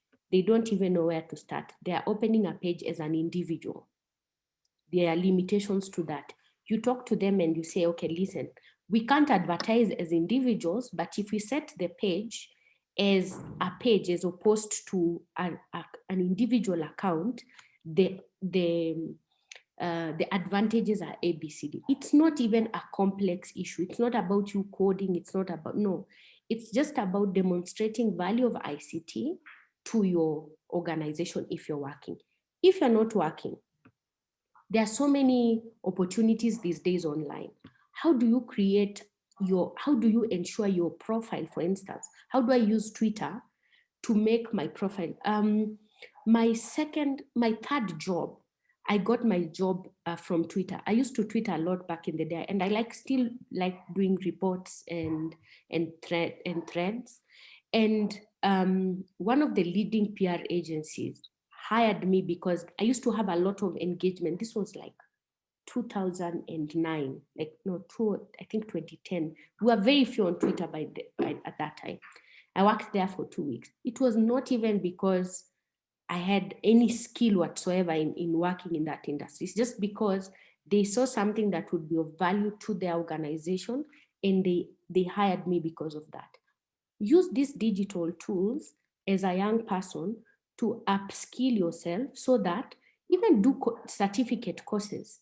Some of them take you 2 hours. 2 hours, you have a digital marketing certificate course. 2 hours, you have another cybersecurity certificate. No, that one might take longer. 1 week, a cybersecurity certificate course. If you're coming to an interview with me, who we cleared together, by the way, last year, we graduated both of us last year, but me, I have 7 other certificate courses that I've done. Who has a higher chance of getting hired? Especially if I can demonstrate value. It's me. So use these tools to be able to, make your skill, I don't know if I can say better than everybody else, but also use these tools to highlight your profile, because a lot of hiring now happens online. A lot of engagement with users happens online, and that's how you set yourself aside from that. There's this issue about experience. It used to be a thing in the past. Traditional businesses, some of them still have that, but then why should I need a 10-year experience in an entry-level job? Unless I'm applying to be the manager of this company, then of course, really, you really require some bit of experience in that. So for skills that you require, look at it, ask yourself, what is it that will set me aside? It's like when you're building a business, you always say, what is your competitive edge? So what is your competitive edge as an individual? What is it that will set me aside? Maybe I have good communication skills. Maybe my personality is more bubbly and I can be a real good community manager for you because I'm outgoing, I know more people, I'm more welcoming. I have a certificate in even maybe electrical engineering, but my personality would align me to community management. So understand what your competitive edge is and then use that to sell your skills. Yeah. Thank you, Sheila. I'll now mention a few questions from the chat. Kirui, these are 2 questions for you. One is by Rachel Chege. She is asking, what does it take to be a product manager? And what are your daily activities? Like, what do you do on a daily basis, and what it took for you to get into that position? Okay, so product manager roles vary greatly between organizations. So before I joined Microsoft, I used to be the head of product at Eneza Education. Eneza Education provides revisional content for primary and secondary school students on SMS. So you can, let's say you're struggling with chemistry. You can go choose the subject, the specific topic, then you'll get a list of questions, and it's multiple choice, and then you will go through them as you answer them, and you'll get like the score and all that. You can also ask questions directly to teachers. And for that particular one, it was a bit different in the sense that being a small organization, you involved a lot in terms of the strategy. So when I talk about strategy, I'm referring to how do we grow what we're working on, which markets are we getting into, how are we getting into those markets, what do we need to build or change. So that's more from the broader level perspective. On a day-to-day basis, now for that startup setup, a lot of your work is cross-team collaboration and coordination. So I would be talking to the customer care team to understand the key issues that customers are facing, students in this particular scenario. I would talk to tech, I would talk to marketing, and then would come together and triage and see which are the most like painful areas that we would need to focus on. I would also spend time out in the field interviewing and talking to students and parents, really trying to understand how our product fits in their lives and solves the issues that they are facing. So it was a bit broader, but fundamentally, if you look at it, being a product manager is not what you would refer as an individual contributor role. You're doing a lot of coordination, selling, getting buy-in, convincing people to go in a certain direction, and getting their commitment. So you need to be really good at persuasion, at sales, leading without like having the authority, getting people to see how what you're working on or what you're suggesting benefits their individual interest or their department interest. At a larger company like Microsoft, it's slightly different because if you look at the broader vision of the company, you're way lower in terms of setting it. Within my team, within the team that I'm in, I contribute heavily in terms of the planning. So we usually plan quite ahead. We plan about 6 months before we start doing things. So just still going through that process of identifying the key issues that our customers are facing, things that we'd really like to improve, things we'd like to experiment on. So identifying all those, and then looking at the different partners that you need to work with to execute that, talking to them and getting their buy-in and commitment to do it. And then once now that part is done, it's more to do with now day-to-day, or rather week-to-week. It's not day-to-day. So a product manager is not a project manager. A project manager is more involved with the technology team on a day-to-day basis.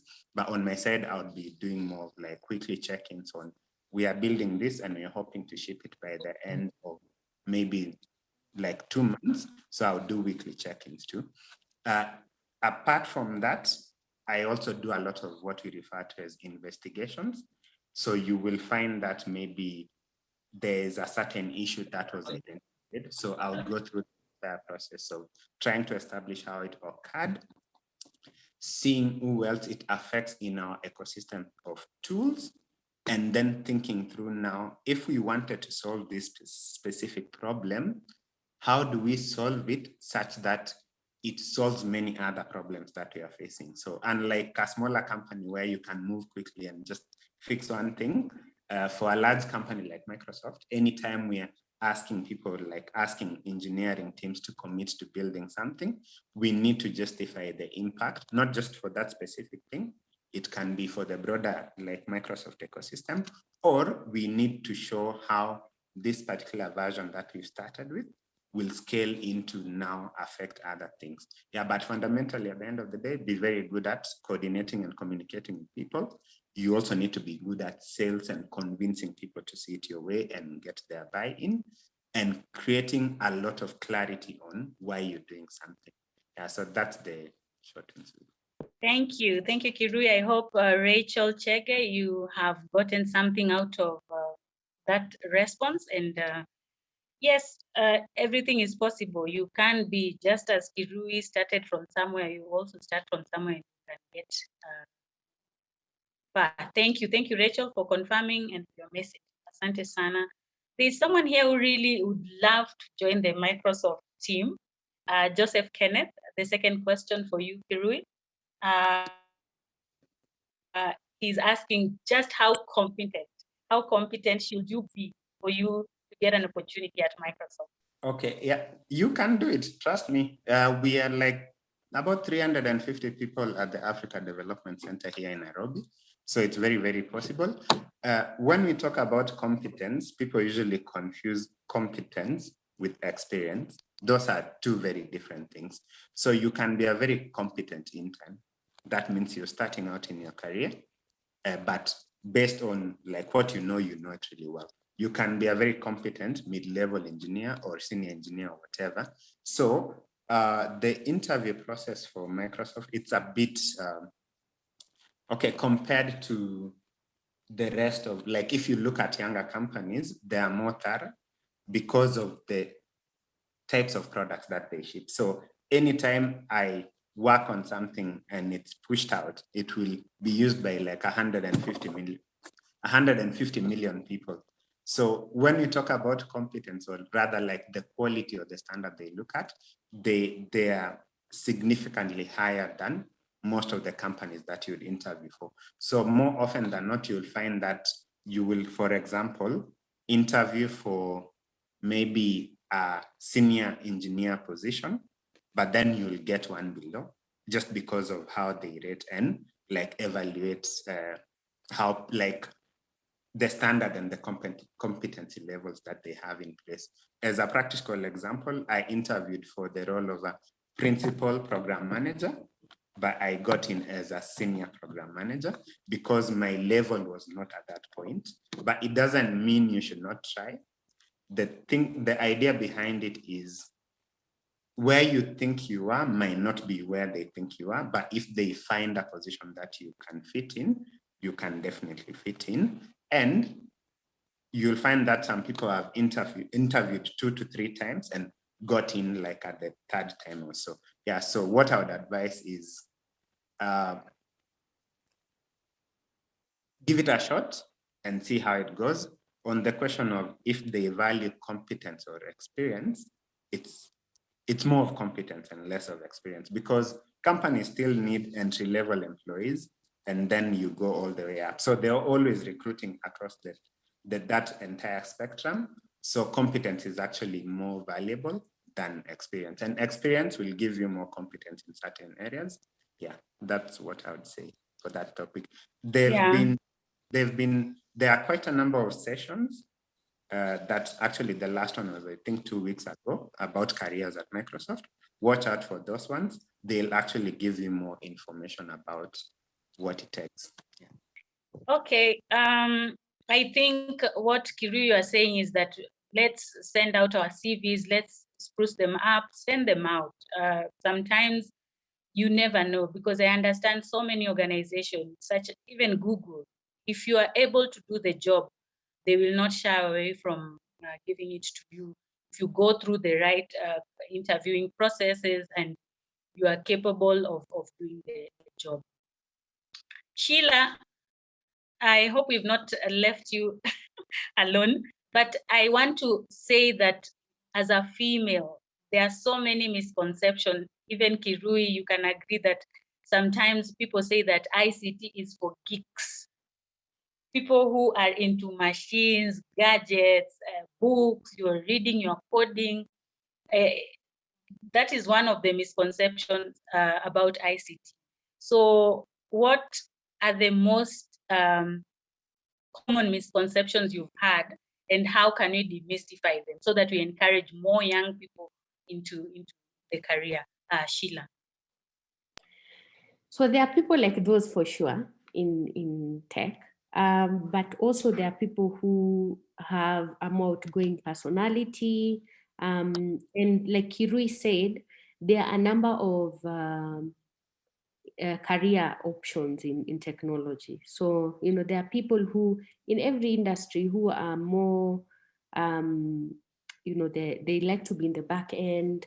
They're more introverted. They're not very, you know, they're socially awkward, and it's fine. And there's a space for those people. But also, if you're outgoing, don't feel like this is not an industry for you. There's also definitely a space for you.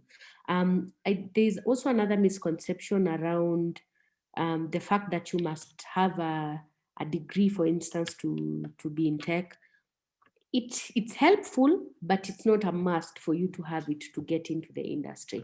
It's a very skills focused industry. So if you've taught yourself how to do specific things and you can do it and execute it well, sometimes people even overlook that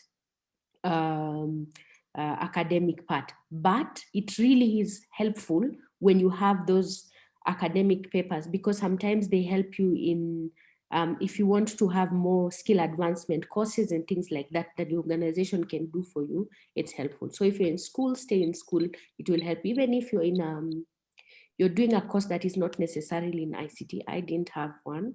I didn't do computer science, my first degree. So you can still, you know, be in that and teach yourself skills in technology. Another misconception is that it's just too hard. I don't think it's really a very hard industry, to be honest, because it's very passion driven. Even the things you read and learn, it's more fueled by your passion sometimes and you know, need for knowing more.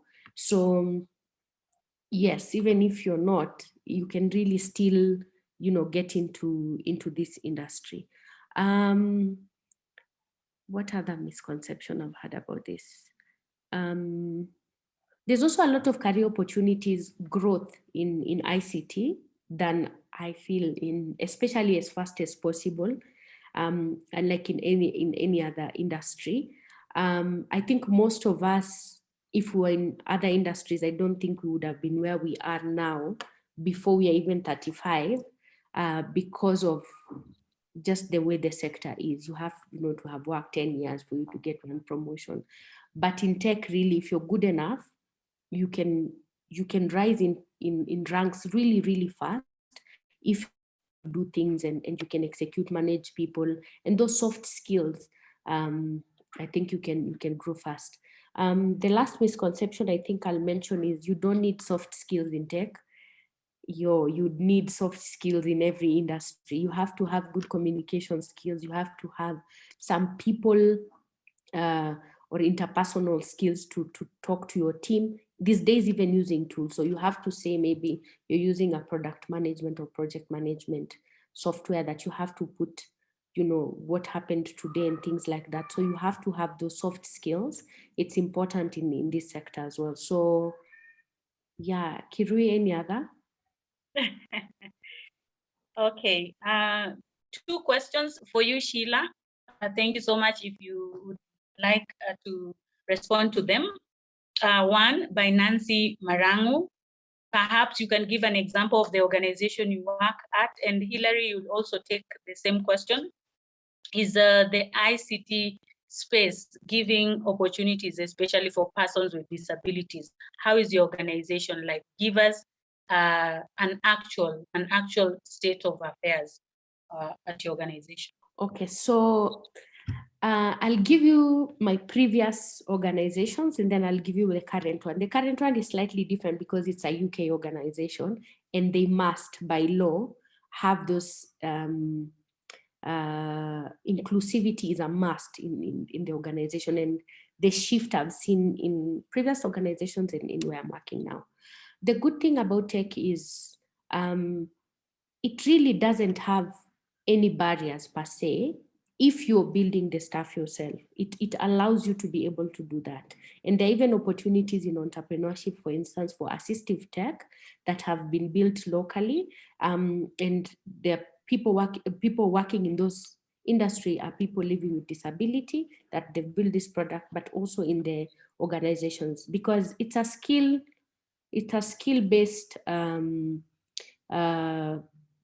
sector. And so if you have that skill, regardless of what it is or who you are, you can still work in the industry.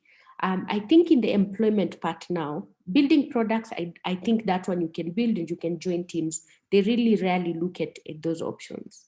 The organization I work with now, KTN, the induction process for me was quite something, because first of all, you have to go through different courses and certification courses to ensure you understand diversity, to understand inclusivity is there. And one of the courses is also on this particular subject and how to interact with colleagues who live with disability. It's not something I'd seen, I think, locally. I don't think we have that. Most organizations don't deliberately do that, but this one, it's there. The onboarding process, they also asked me, because they wanted to be sure they could send me devices in case I'm living with any type of disability, devices that I could be able to use. And this is something that I think maybe I would encourage also local companies to look into, because we assume we are employing people who are not living with disability anytime, and we just provide even staircases and stuff like that for people who have that disability, they can't be able to take stairs. We don't really put that in the induction process or in the hiring process. But the good thing is in tech, for most companies, also big companies, I think in technology, they have that in place. For small companies, they'll have a provision, in case you mention it, to ask how can we ensure we provide a space for you. So I hope we could have that in the Employment Act here as well, so that when we are onboarding people living with disability for local organizations, there's also that type of experience, for instance, that I had. And I have colleagues that I work with currently that are living with disability. Most of them are in the UK. There are only 3 of us in Africa, but the interaction is the same. I haven't seen anything different. When you interact with them, also with HR, they definitely tell you this is the procedure, and if you need more training, this is what we can provide. So I hope at some point we'll also have that in the Kenyan space. But what I would encourage you is IT and ICT in general is a really good and embracing community that really doesn't look at that as opposed to most of these other, I think, sectors. As long as you can do what you say you can, like with your skill set, this industry is really welcoming to everyone who can do that. I think, yes, you responded to it well. I think there is an act, Persons with Disabilities Act, even the UN encourages that this group of people are catered for. I think it's in the implementation of it all. Kirui, do you want to take the same question? How is Microsoft in terms of bringing on board persons with disabilities in the industry, in the ICT sector? So I think if you look at a company like Microsoft, it's way more mature in that sense. So even in terms of all the products that we ship, something like if you were to use Edge, it has a screen reader, and it can, like, so for someone who can't see, it can read the entire page for you. And it's actually very intentional and actually also part of the legal process internally. You cannot ship any product before it actually caters for persons with disabilities. And the same thing is reflected in terms of the hiring process. Everyone is given the support that they need, and you're not looked down upon because you're someone with disabilities. I've had I've worked with a lot of people with different types of disabilities, and the the flow and the process is actually the same. There are some scenarios where you need to adjust and do something different, but yeah, for companies that size, they've really done a really good job in that sense. I think it's the smaller ones that probably need to do more, and it will take a bit longer. So I was saying about 2 or 3 weeks ago, Safaricom were forced to pay, I think, 60 million Kenya shillings to someone with disabilities because they offered the person the employment offer and then rescinded it because the person was someone with disabilities. So we'll see more and more changing in the space. I think fundamentally the biggest issue with this side of the continent is most businesses are still surviving instead of thriving. So they generally tend to optimize for profits. And it's unfortunate, but it's still the reality that we're in, but I hope it does get better. Thank you, Kirui. Allow me to acknowledge the presence of Hilary Bigirwa from Uganda, and also we have someone from Burundi. Thank you so much for joining this conversation. Kirui, there's a question on digital marketing. Do you think these companies, from Hilary Maina, is asking if digital companies are acknowledging digital marketing in this time and age of ICT and innovation? I think Sheila is better positioned to answer that one. Sheila? Sheila, you can take that on. Please repeat the question, sorry. So Hilary Maina is asking if companies are acknowledging the impact of digital marketing in this time and age.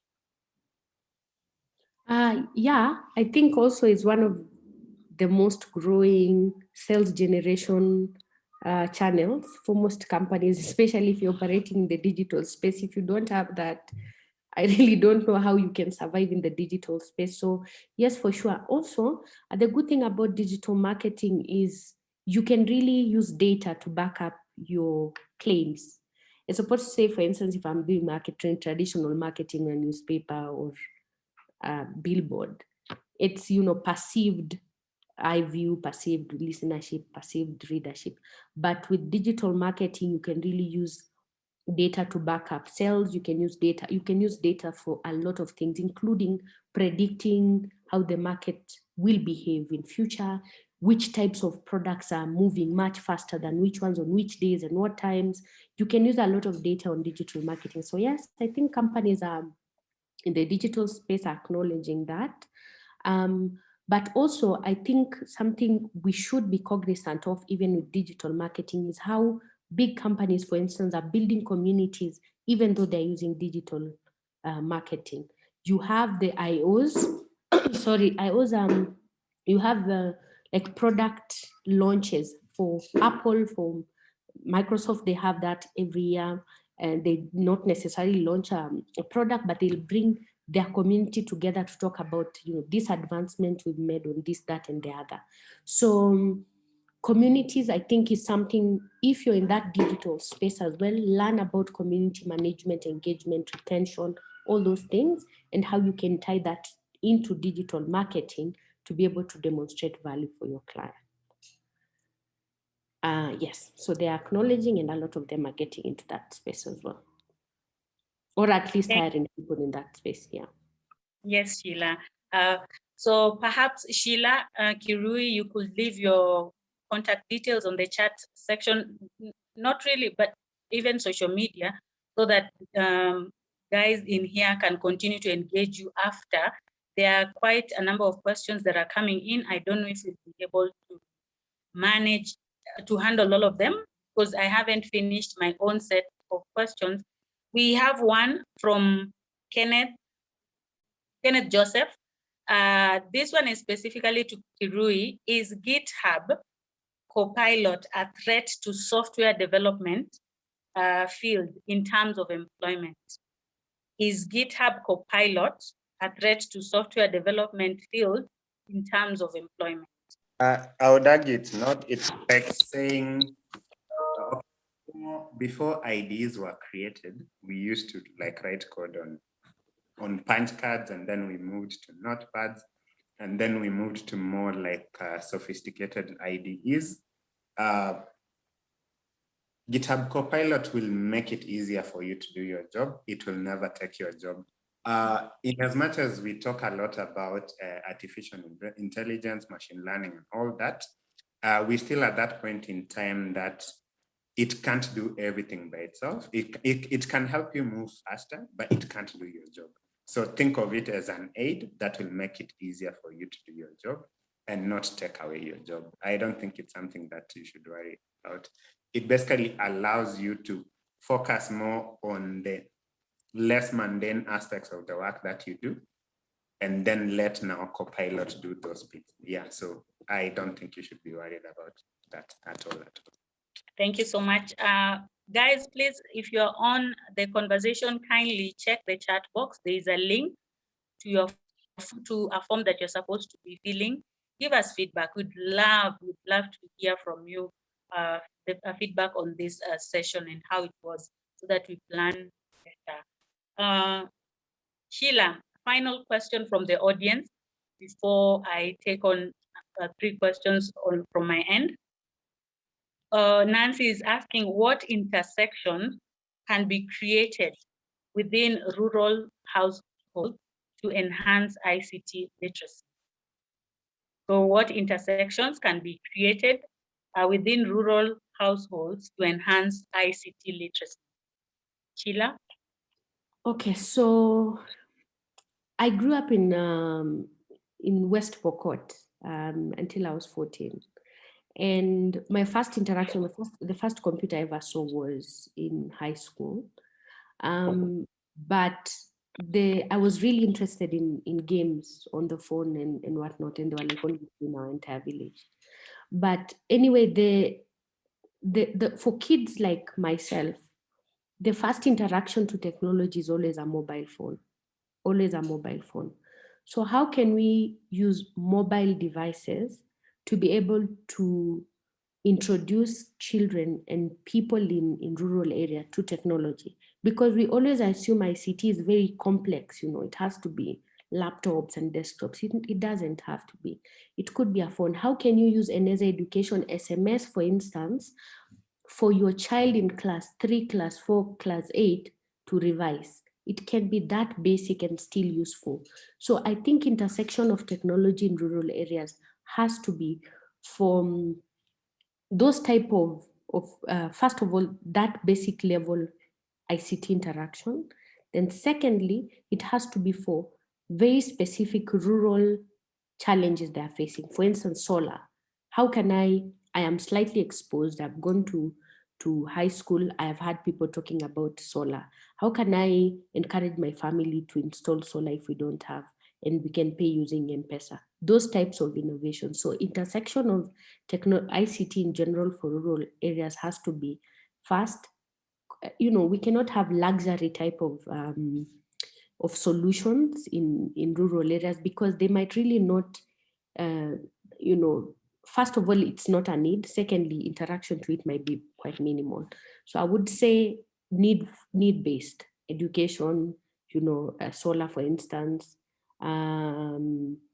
health type of things, maybe for the clinic and things like that. So intersection has to be need-based, and it has to be driven from that basic level type of ICT initially, before we can, I think, put, these more complex types of solutions. And if you have a smartphone, it's even better, because then you can have more options for types of solutions that you can use in the rural areas. I think I can add on to what Sheila said, and it's actually the main point is demonstrate value, gives people a good reason to start using technology. Apart from the aspects that she's covered about education, health, and the likes, government services is also a very good one. And I think our government has actually been doing a decent job. So think of something like eCitizen, getting your, like that will actually show the population how ICT can make their lives easier. So showing value, that's the best way to do it. Any other way usually doesn't work.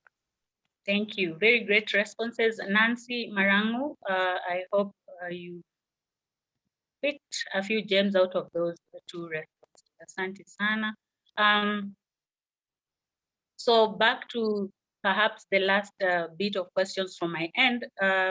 Kirui, Sheila, you guys are very far ahead in your careers in ICT, and you are still very young people we can relate to. So what has helped you to get where you are, and what is that one practical piece of advice that you can give or share with us on this virtual room, especially for some of us who want to go into a similar direction or are starting off in the field? Maybe I can go first. So if I was to distill it to one single point, there are many other points. There are points around opportunities, so access to opportunities, which some people have more than others. So definitely have to account for that. But if I was to look at it, for me, it's always been the will to take risks. So I've done a lot of positions in my career. As I mentioned, started off as a software engineer. I was comfortable with that. I really liked it. And then I came across another challenge and then another challenge. And at each point in time, you then a beginner again. So you are a very good software engineer. Now you're a project manager. You then have to learn to be a project manager. You've become a very good project manager. Then now you're leading a team. You now need again to learn how do you lead teams. So it's something that people shy away from. Take the risk. If it doesn't work out, I mean, there are avenues that I've pursued in my life and they didn't go according to plan, but I learned a lot of lessons. And I think for me, that has been the significant contributor to what I've achieved so far. Take the risk. It might go well, it may not, but irrespective, you will learn from the risk that you've taken. You cannot be a jack of all trades. You cannot learn every single skill that is there. Be good at one, even though you know the rest, be good at one and be really good at it. It will set you aside, because then I know. I've worked with Kirui in the same organization. I've worked with him in a number of other organizations as an expert in specific things that we have skills on. If you grow your skill on that particular thing, like, if I want to talk about human-centered design approach and whatnot, who should I talk to? Anyone will mention their name. You have to grow that way. Number two, I think soft skill is always very important. I was lucky because I had a communication background. So when I got into tech, it was really almost a cruise for me, because I understood the technical side, I understood the communication side. I just needed to grow the business side, which for me, I had to learn and learn and learn and read and read and read and read and ask a lot of questions to be able to grow that. So when I married the three, it was really easy for me to operate in this sector and grow as much as I have because of that. So find one thing that you think you can really excel in, and then look at how it can layer these other things. And so if you want to talk about A, B, C, D in this sector, and my B is really strong, you'll always look for me. So I would say, and also take that risk. It's, what's the worst that can happen? I mean, the worst, if you don't do it, is you will never know. But if you do it, then it might just, be that thing for you. So just take a risk. And I always tell people, ask for help. Ask for help. It will take you quite far. You learn a lot from that process. You also get to interact with a lot of people, and it grows your network, which eventually could come and pay off. So that's what I will say. Thank you. Very well said, Kirui, that taking the risk is the way to go, and nothing comes easy, of course. We have had such an amazing, insightful conversation. Thank you so much, Sheila. Once again, thank you, Kirui. Any parting shots from you guys as we conclude the question and answer segment? It's so easy to get overwhelmed by all this information and what's happening. If you're really interested in learning more about the tech space and getting into this space, I would just encourage you to join the community. So there are a lot of developer communities, design communities, people talking about entrepreneurship, and that's actually where you will get true connections and support. It's harder to get like one-on-one mentors. So there was actually a question around that, because you'd find, for example, on my side, on a day-to-day basis, it's like a part schedule, but there are very many like-minded individuals willing to share.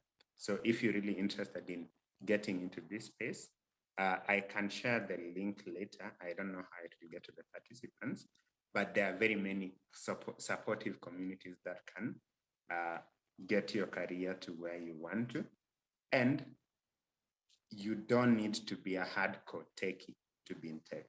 I think that's the last part for me. Very well said, Kirui. Sheila, your parting shot?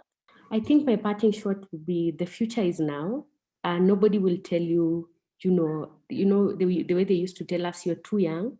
If you're good, you're not young.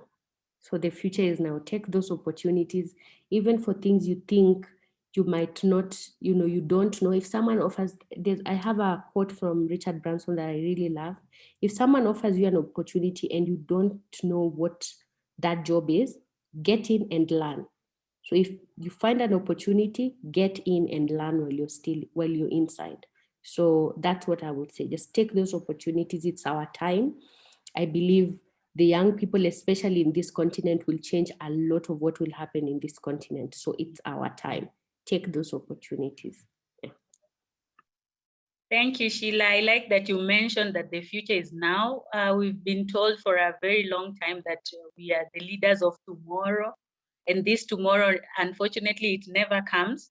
So I pray and wish and hope that we are taking something out of this discussion, and we are going to take up these opportunities at the slightest of opportunity.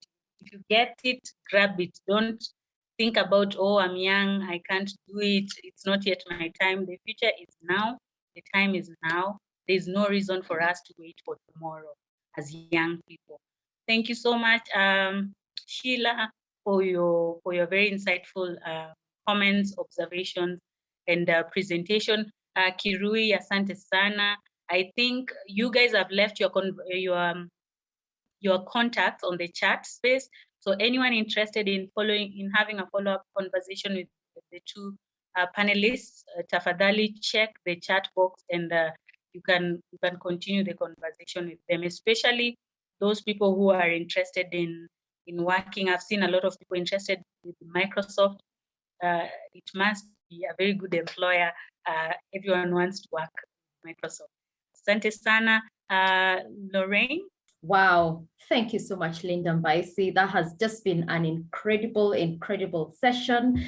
When you're having so much fun and enjoying the segment, you don't even realize when time is moving. So it's really been excellent listening from our keynote speaker, to Sheila, to Kirui, and you, Linda, just taking us through this session.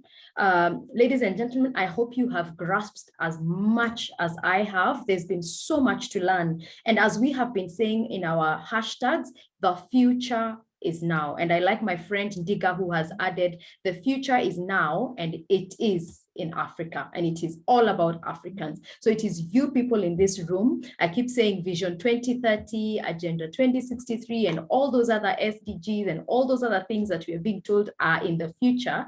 It's really here and now. It's for us, for you, the young people, to just take risks. I love what Kirui said. Take risks. It either works or doesn't work. When we embarked on doing this webinars from Monday, everybody thought we were crazy, because it was, first of all, a very short period of time. We wanted to get experts in the different fields and just make sure that, as we're having these conversations, they impact and influence all of us in a big way. And people thought this is going to be a flop. But guess what? The only way you will know whether you'll succeed or not is when you actually try it. So I'm really excited that I partnered with Team Set Africa, and we have done it. I have to say, ladies and gentlemen, I hope and pray that you're filling out the form so that we can know how do we do this better even in the future.